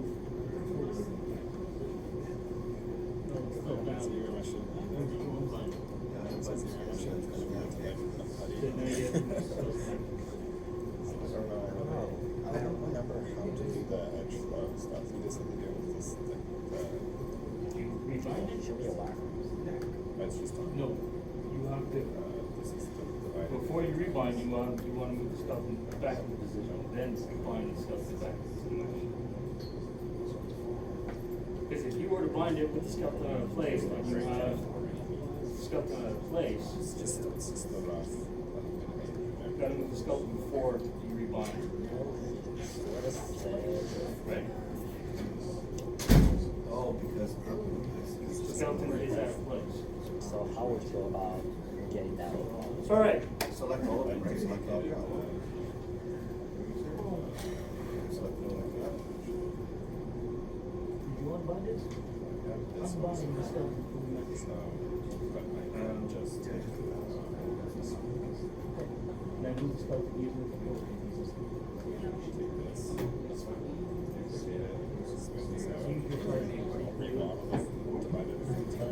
Don't use your perspective. When you are realigning your skeleton, you want to use all your orthographic views from the top view to make sure your fingers are aligned, the side view to make sure that your legs are in alignment, your front view to make sure that the spine is actually sitting in the center of the mesh. So check, double check, triple check your position of the skeleton before you rebind it back into the mesh. That's another problem. I'm a little bit skeptical. Can't even change perspective. I think it's that far. I've run into issues. I'm super skeptical about It's just a it. great. Yeah. Because I always Getting go basic for controls already? Yeah, it's not just like. All right. So at this point, now that I've determined that there's no other further inverse kinematics that I need to create for this particular rig, The task, but now you have to. now I'm suddenly thinking like, maybe missing one. But that one is, you could either, I could do it, I don't necessarily need to do it, but, you know, follow my own advice, I think. You know, there is one spinal joint that we did not create the IK handle for. Can anyone guess what that is?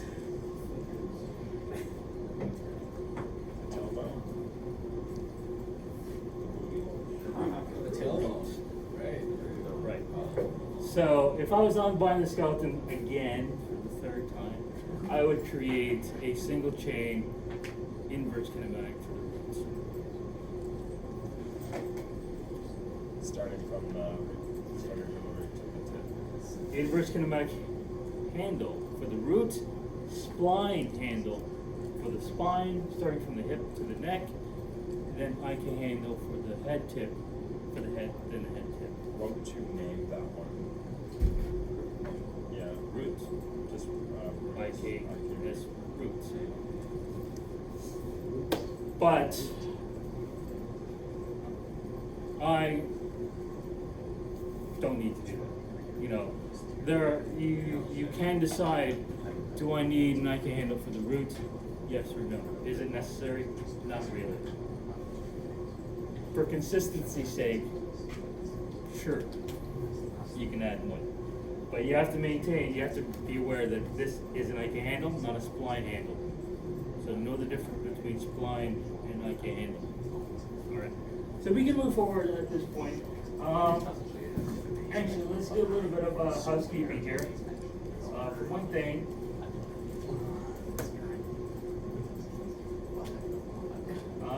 I'm going to select my clusters and group them together to create a cluster group. And these clusters, I'm going to parent to the skeleton group.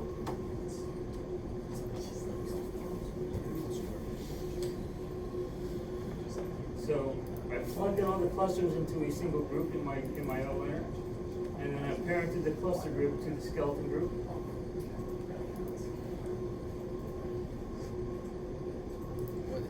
One also thing I can do is select the IKSs, create an IKS group, and then Control G. Make sure that you're selecting all the objects when you do this. So when you create a group, select the objects that you want to put into a group, and then press Control G. And then I'm actually going to create one additional organizational layer here, and I'm going to create just simply, I want select all the IPSs and turn them into a layer as well. So in the event that I need to select these objects quickly, I can simply select objects and it will select those objects for me. You know. Now, very much like how we created the Pixar style lamp, these layer groups, they're just there for organization. They're there to help us stay organized as we move along, in addition to the outliner. Eventually, these layers are going to be deleted, you know, for the animator. The animator doesn't need to select this. So, as long as the animator has the controls, that's all they really need to access the mesh or access the character rhythm. So at this point, we can begin. We're done at 2, right? Yeah. I was hoping to do reviews today, but it looks like I'll do that for next week. Sorry, how do you parent the group to the skeleton? There? How do you parent the group to the skeleton? Grab the Child, parent. So the group is the child, the skeleton is the parent. Any questions? So, I don't know think I'll have time to do reviews with you guys one-on-one. So I think what I'll do now is continue on with the control creation process. Now, with the control creation process, there's a number of ways we can do this. But typically in Maya, we use curves. Curves are basically those lines. They're lines, they're visible lines, but they're not actually objects, you know, that will be imported with the character. So, how do we create a curve? Okay, so I'm going to switch over to my perspective view here. First thing I'll do is I want to make sure that I'm not selecting mesh, so I'll lock the mesh down. I'll also select the skeleton layer, lock that down, as well as the IPS there, because these are, again, I don't want to have to select these objects as I'm making certain things.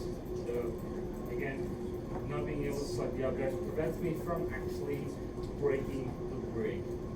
So, at this point, I'm going to create, now there are two ways to create curves. You can either create using NURBS primitives, simply using things like a circle or a square.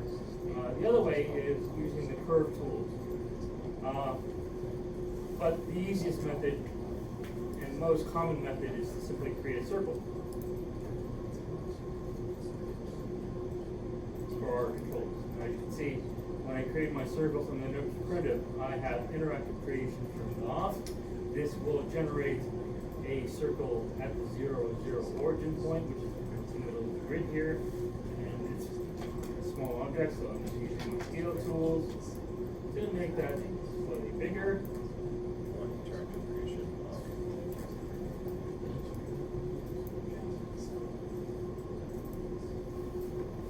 And so, this is a control curve. We can make a series of simple controllers just using basic circles. Does anyone remember how to go into component mode? Eight. Or, yes, Gotta love redundancy. you can either go with F8 or press the little box. Make sure that you are selecting the active object in order to do so. Now, as you can see, this is what makes up this circle, these these vertex points. And with these vertex points, we can manipulate the circle and shape of the circle. So, for example, if I want to create a front view for this circle or for this character, I can simply take the vertex here.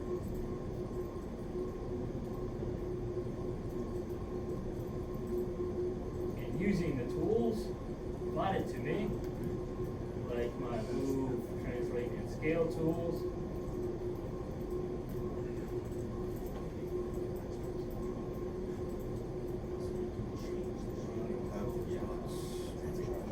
Press F8 on your keyboard. Make sure you're selecting the actual object when you do so. Selecting the circle that's selected. But why?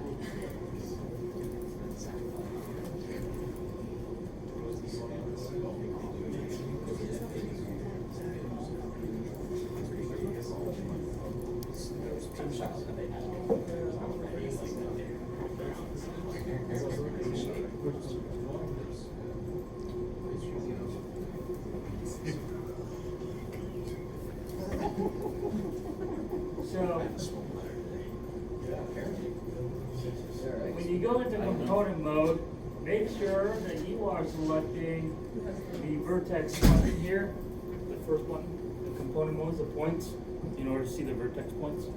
Because if you don't see the vertex points, it's because this button has been toggled off. So, as you can see, I created a unique shape with my controller here.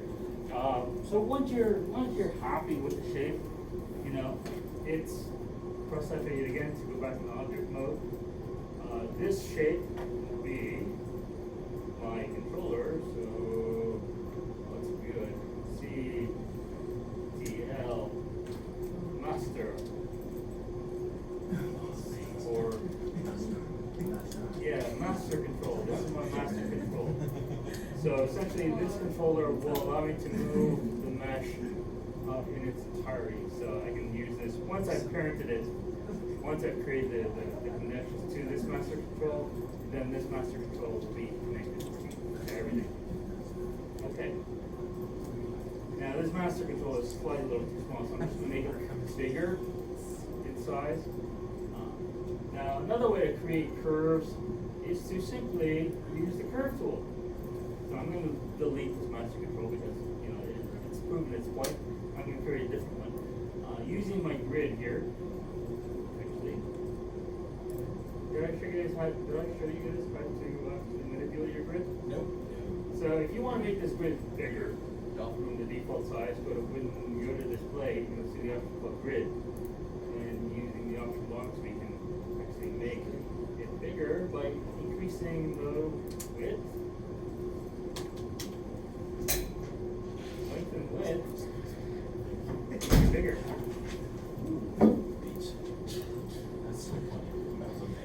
So let's make this 25. Just there we go. So with this grid, I'm just going to switch over to my top view, and I'm going to create a unique shape. Now to create a unique shape using a control, I can go to create, I can go to the CV curve, the curve tools here, and the first tool is the one I'm going to be using. So CV curve tool, I'm going to open up the option box. Now if I want to create straight line curves, simply changing the property of the curve itself from cubic to linear will allow me to create those curves.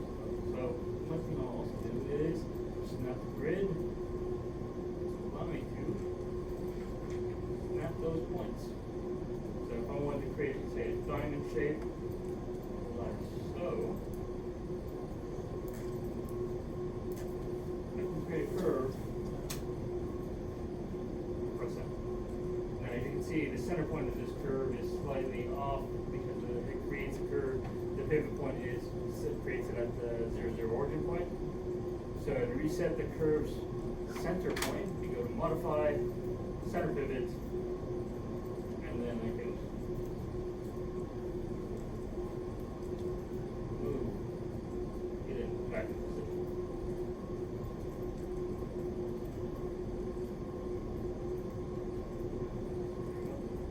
And then using my scale tools, I've now effectively created a different shape controller. Leave the CTRL and constant. Now, in the event that you want to create custom controls, these things are modeled objects. So, one way to create a custom control, say if you want to create a cube controller, is to modify and we'll create one out of from polygon cube. So I can create a polygon here. I'm going to create a cube. Scale it out. I'm just going to move it off to the side here. To create a cube controller, I can simply use the CV curve tool again. Again, this is set to linear, and this time rather than using the snap to points or snap to grid, I can use snap to points, or I can simply start to create a cube by outlining the different faces of the cube.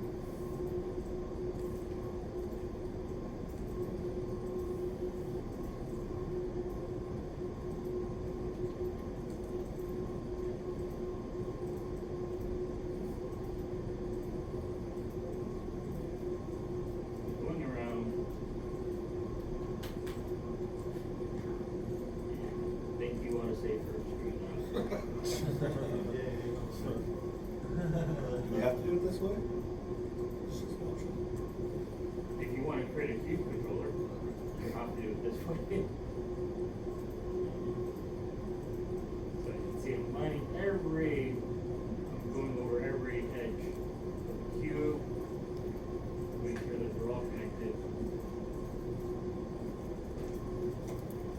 Now it doesn't matter how many times you go over the points, it's really, no matter how many times you go over the lines, it's where the points end up. And so once you're done, you make sure that you've connected every point press enter on your keyboard. These, delete them. And there you have it. I now have a cube controller. Now, as I was saying, these are actually modeled objects, and what we can do with these objects is that we can actually save them out. So we can export them as actual objects. So, taking this object, for example, I want to export this selection as a model. So, in this case, cube control, for example, export that to model. Before I do this, I actually want to modify the center pivot. Make sure that centers before and then export selection.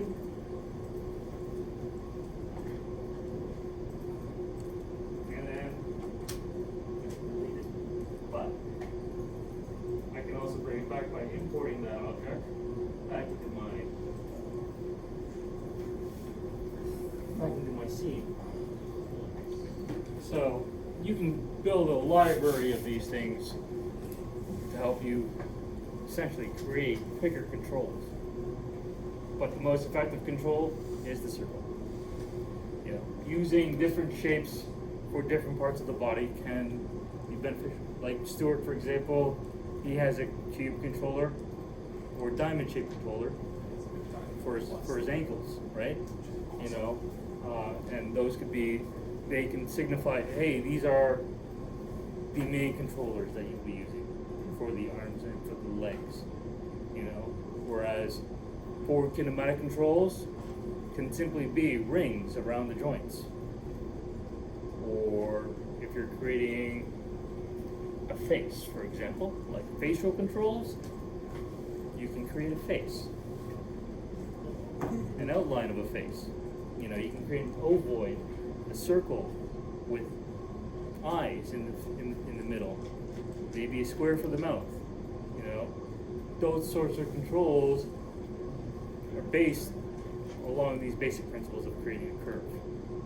And so you can manipulate the curve just like what I did here with the diamond shape, using the linear controls of a curve. And of course, creating a unique shape is very easy to do. So if I wanted to create, say, a foot control, besides just simply taking the shape, I can go ahead and let's create a circle here.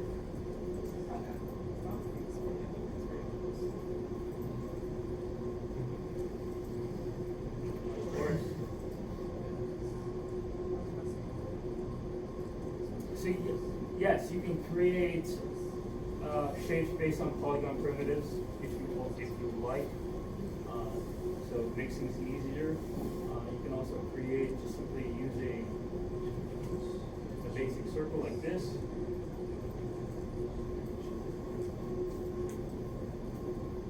I'm going to move this in position, say where I want this to be. I want this to be, say, an ankle, so using my middle mouse button.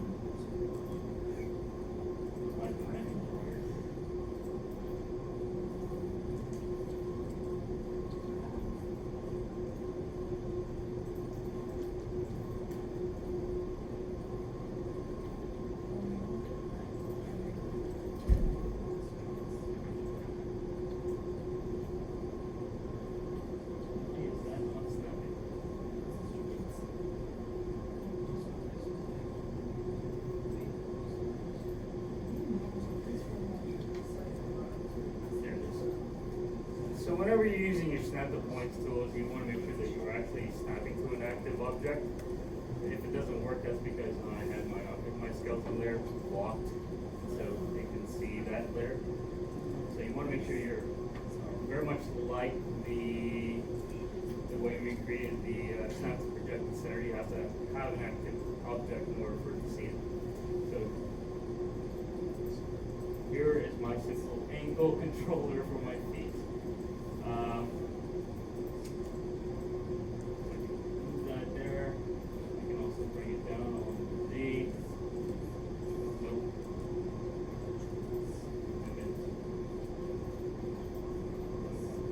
Fine. here, I can start to manipulate it and stretch it out. You know. It's like this, like this.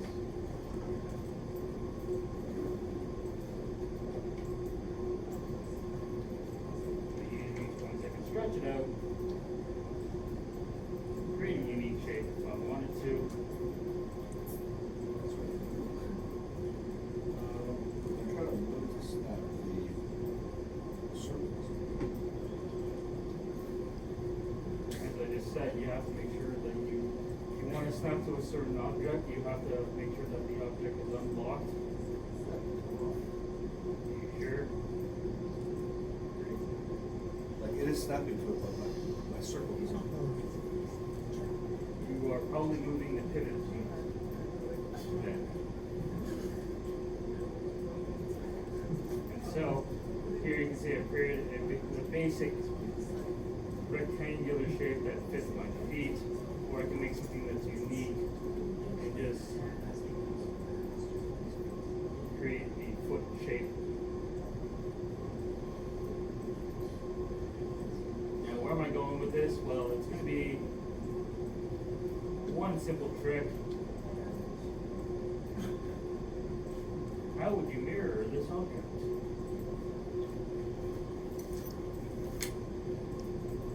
So one trick I've learned over the years is simply, in order for me to mirror this object, I need to create, especially something that's unique like this, where we flip the shape.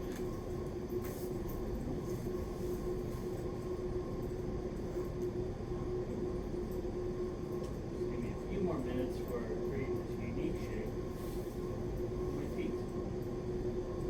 And this applies for pretty much every control that you make, especially for a biped rig. This trick will help you create controls very quickly. So once I'm done, first thing I'll need to do is reset the controls. So once you create a control, as you can see, by manipulating the controls, it started to give me these values. So when you're creating controls, you want to make sure that it's set in position where you want it to be. So in order to set the 0 value, we will freeze transform the controls, and this is the only time since the beginning that we actually will use freeze transform, because we're creating an actual object, not part of the mesh. Freeze transform. This will reset everything back to 0. We'll name the object. So in this case, CPL, left leg.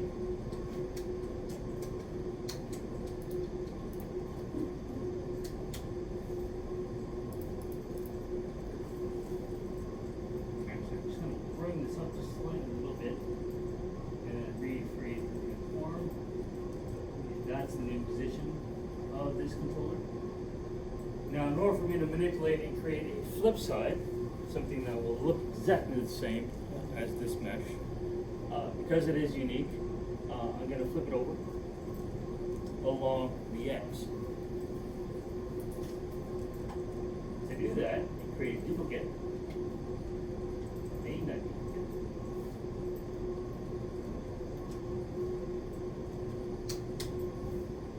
and then group it. Why did I group it? And you can see, did anyone see that? Well, the original pivot point was here, right? When you group objects together, or when you group any object, it will reset the pivot point to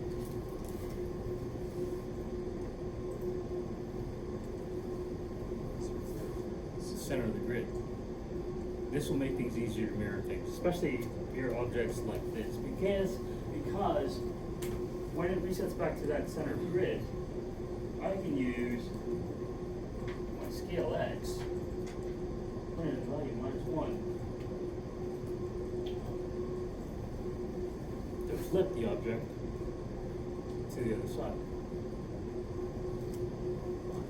Why did you do that? fuck does scale get it to flip? That's so bad. Wait, what did you do? Really Well, cool. for one thing- Really backwards. For one thing, if I was to use a translate X, it's basically gonna move. Yeah, it's not gonna flip it. It would It's just not gonna flip. slide it across. It's gonna slide it Or across. did you put it to negative? Oh, It you maintains scale shape. it out the other side of It's itself. up, inside out. Oh. Yeah. Exactly. Click. Okay, that's really cool. So you do minus one? So you put a -1 on the X because the X is here. So we flip it. Nice. Why me? Because screwed around with that for years and never figured You know, for most people, you just simply rotate it Yeah. Yeah. and then move it into position, right? Faster. But with the scale X, because it is just using that group space, and reset the pivot point to that center of the grid, scale X simply rotates and flips it over. That's crazy, but it's nice. So, for the longest time, I was doing what we would be doing. I would be manually moving things in position until I found this trick, you know, and then it just sort of, it works. And so this works with any object, you know, well, yeah, it works with any object really, whether it's a model object or, you know, even a curve. So, as you can see, it sort of flipped everything negatively. So once it's been flipped, I can simply take this control leg, shift key it unparented.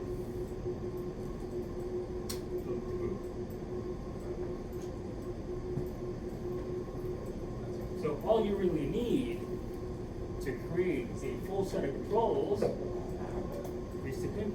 is to create one name, one set of arm controls, and then the center controls, like this triangle here, can be situated and scaled up or duplicated up the body. But these controls, like these, you just need one set, flip it over to the other side, and there you have it. You have now a full set of controls. So how Well, would you manual duplicate, like, controls. the one on the floor, the diamond one, how would you duplicate that one? Is it like the same sort of thing, or you would just How would I duplicate the D? scale, wire, or you just do the? To duplicate, press Control D on your keyboard. Okay. Because it's a single. Right. But keep in mind that when you create a duplicate, it puts it in the same place as the original. Right. So once you create duplicates, move it up. And in this case, I'm going to use my snap tools again. Jump ahead of it. So I'm trying to figure out this. Snap it to my hip joint here. Maybe create a different scale.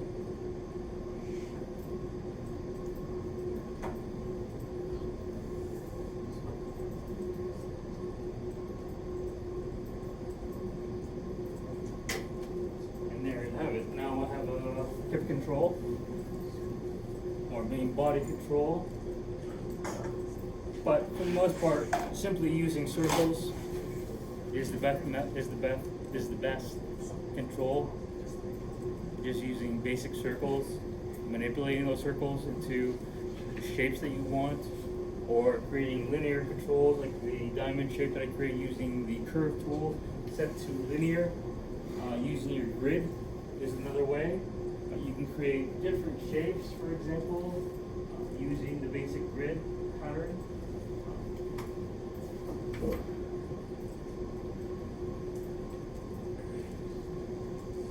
So if I wanted to create, say a neck controller or spinal control, I use my snap tools.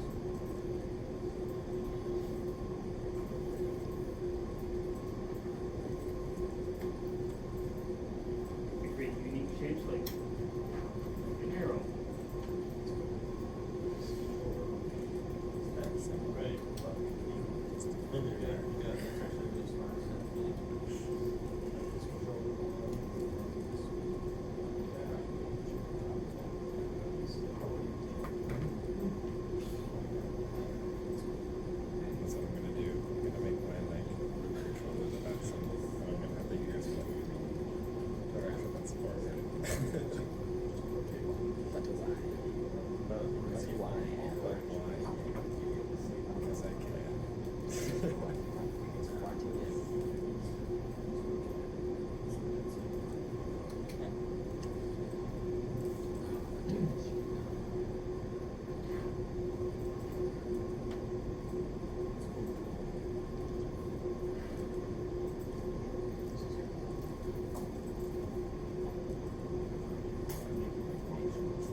spot. Yes. So, again, this is just one, I'm just showing you guys ways of how you can manipulate this. So you can see, I created an action controller, which allows me to move the visibility of this cluster handle.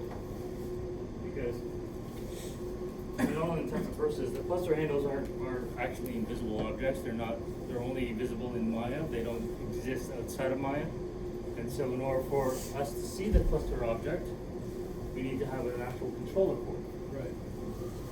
Typically, when we have controllers around the spine, they'd be circles Like around the torso. Right? around the torso, Yeah, exactly, Stuart right? style. Like Stuart.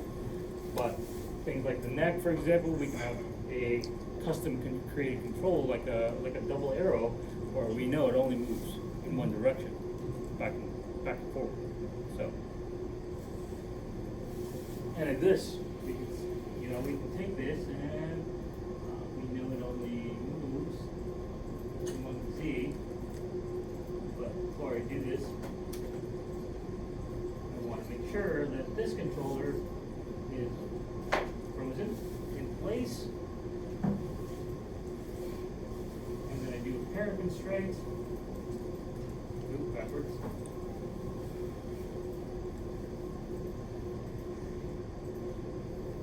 Because these controls will be hidden regardless.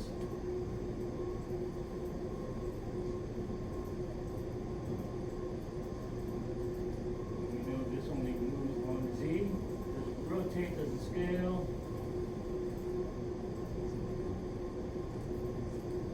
We can lock tight selected.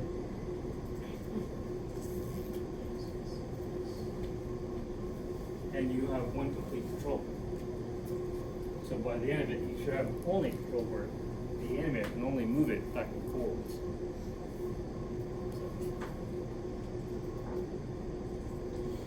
Any questions regarding control creation? Yeah. Pretty far behind us on the steps. Just one. I saw in a video a guy had a controller so that it could move the knees freely, so that he can fix like the random Maya calculations. How do you create new controls? Yeah. Good question. Okay, so we can either use the basic shapes that we already created. For example, let's take this cube controller here. I'm gonna shrink this down to like a point. This, and then using, I'm gonna move this into position using my V key. Snap this to where my knees are located.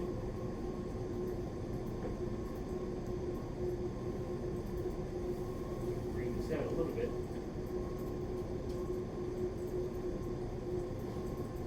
Slightly a little smaller. Now, in order to create the connections, which really is part of next week's lesson, but just to give you guys a little heads up on how we connect these controllers to the rest of the body. Using our inverse kinematics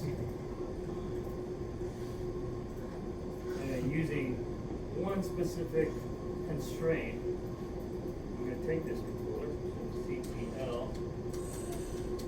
left E, and I'm going to connect this to my left leg using a pullback constraint. Nope. That's the other way around. Left leg to the controller.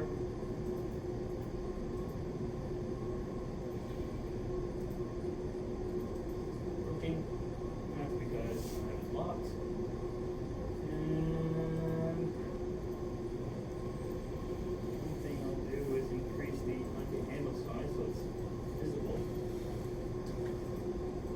It should be visible.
take your control knee to the left leg, or I guess left leg.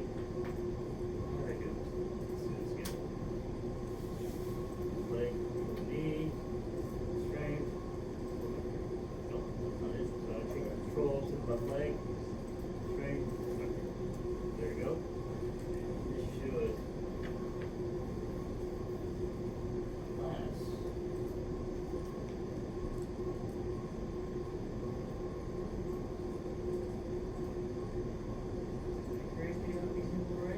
It looks like it's all right. No, I'm thinking typically what would actually happen is you would see an invisible line connecting this controller to the knee, to the hip. For some reason I'm not seeing that. Why am I not seeing that? So this is where now doubt starts to settle in. Did I do this right? Did I create my IKS right? Now I do remember setting up the rotational planes for the IK handle for the leg. But did I go back too far and undo that? Possibly.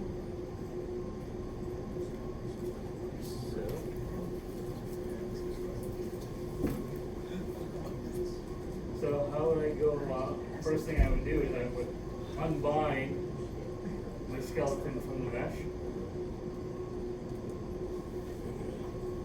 So in order to troubleshoot and make sure I'm doing this right, I would unbind the skeleton.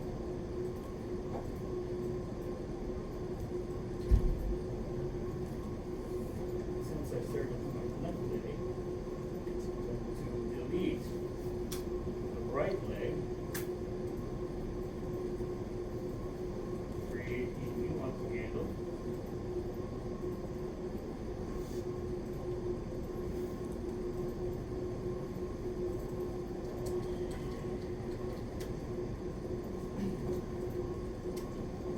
Back into the IKS group, move it in, test it out, let's see if it works. I'm going to delete this pull vector, right? I take my right knee, hit it.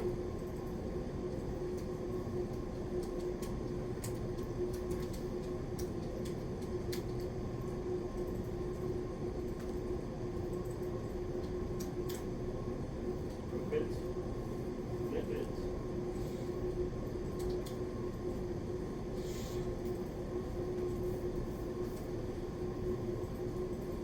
Leave the group.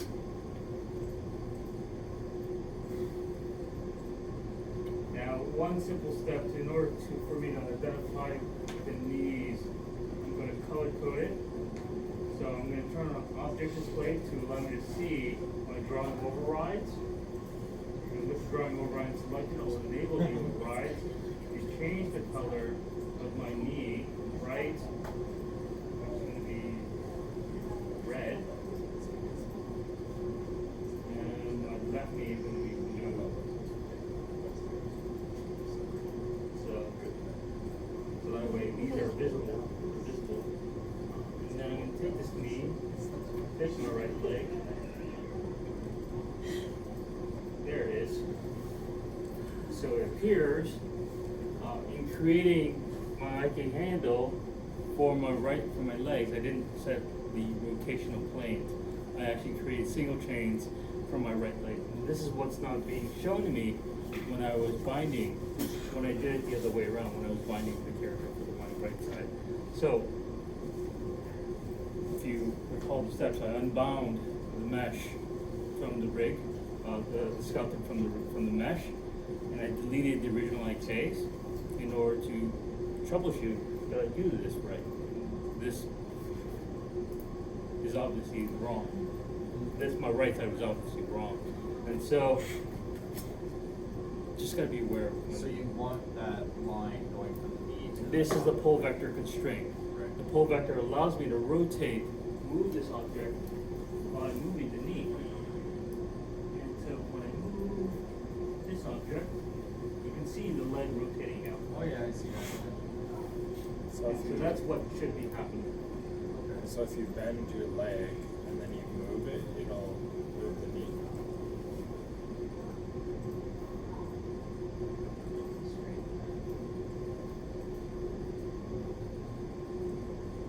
Okay.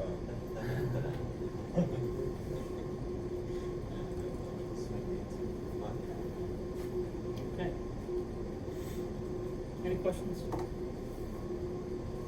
I'll be going over the full body control creation with you guys next week. So that should be a short lecture, then I'll do the reviews for next week as well. Do you have a test next week? We're only in week, It's week 3 now. So it's 2 weeks. It's Week 5? it's week 5. Is it? Yeah, exams on week 5. Okay. and it includes all Week of 6 the is our sessions. break. Unlike our Steeles campus where their break week is week 5, ours is week 6. What time is it? Alright, I think we'll save it. At some point I'm gonna have to fix my rig. Because I'm gonna have to fix my leg. But She's a rock cat. What? A rock cat. It's a rock. It's race. for homework, practice what we learned today. I kind of got that. You know, Don't we actually have an assignment though? Ted's gonna really like it because he goes on The walking? the walk is Yeah, that's due today as well. Yeah. Yeah. Your walk cycle is due Bend on today. your space. I thought he's gonna give me Week 0. 7. Yeah, the dude, next so one day. thing I Get learned. started on it, though, that Every runs week like- too Yeah, slow. get started on your run What did cycle. he, If did he there's tell you time that? for me to go over the how Did he to do tell your run yours? cycles, I'll Yours? show you guys how to do Yeah, that. he said mine looked But more fun It's the than, same, like, It's the same. like stance or He says that whatever. you It's can the tell us, same rotation of poses. It's He just tells us that. different. It's just posed differently. Position of the feet is gonna be different, right? Like, the stride is gonna be way wider. And there's gonna be like, on the contact for the walk, He said you you're got not gonna be them touching the without. ground. You know what I mean? Clearly. The But contact he will also always said only you have could one lean foot on the for, ground. It's the high point where you have both feet off the ground. Right, yeah. I guess, because everyone was gonna get. I'm just gonna look at reference we did last time. But That reference video from the first. So, oh, practice. Yeah, I didn't know what Just for street the was exam, like. you'll It's know basically you'll like need the to real know world, but how to like create computer IKs tech. and should you screw So up. it's like we there need is at least figure out how to but it's troubleshoot it. like it's For the very exam, different you expect us to, Oh boy, that color is Your naming convention should be the same as motion builder, so they should That's have, what I was wondering. yeah, it should be motion builders naming conventions. Yep, cool. Thank you very much, Frank. You're welcome. Have a good day and we'll That's see you what next that's week. almost you Yeah, just put.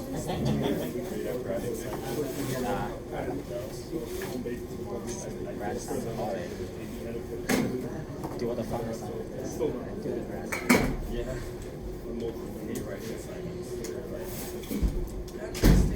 And for the assignment today, Like in this class? is it supposed to be the start class?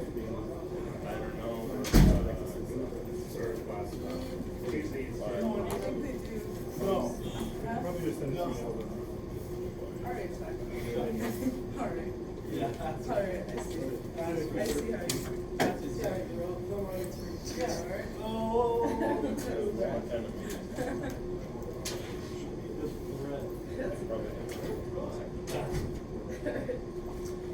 Alright.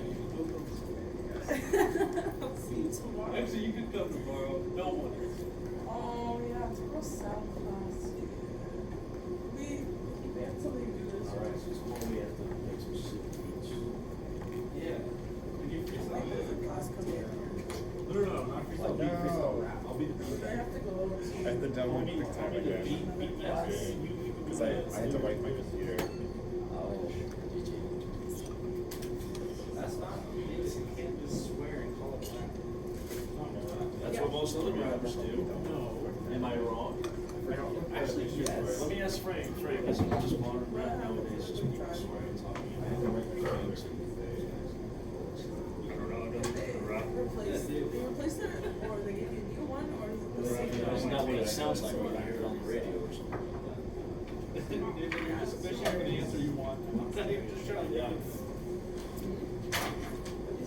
knows What did you say? No. What did you say? No, you can't just. Oh, Yes, I can say. oh. We just change the rules. Totally change the rules.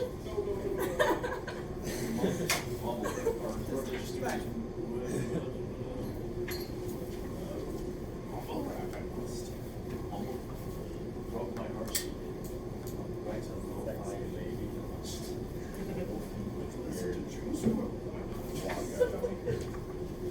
Hey, John. I'm gonna have to do like hard modeling and I soft missed modeling. the joke Change the about gradient. broke my heart. So this is like a walkout layer, so I'm gonna start like doing some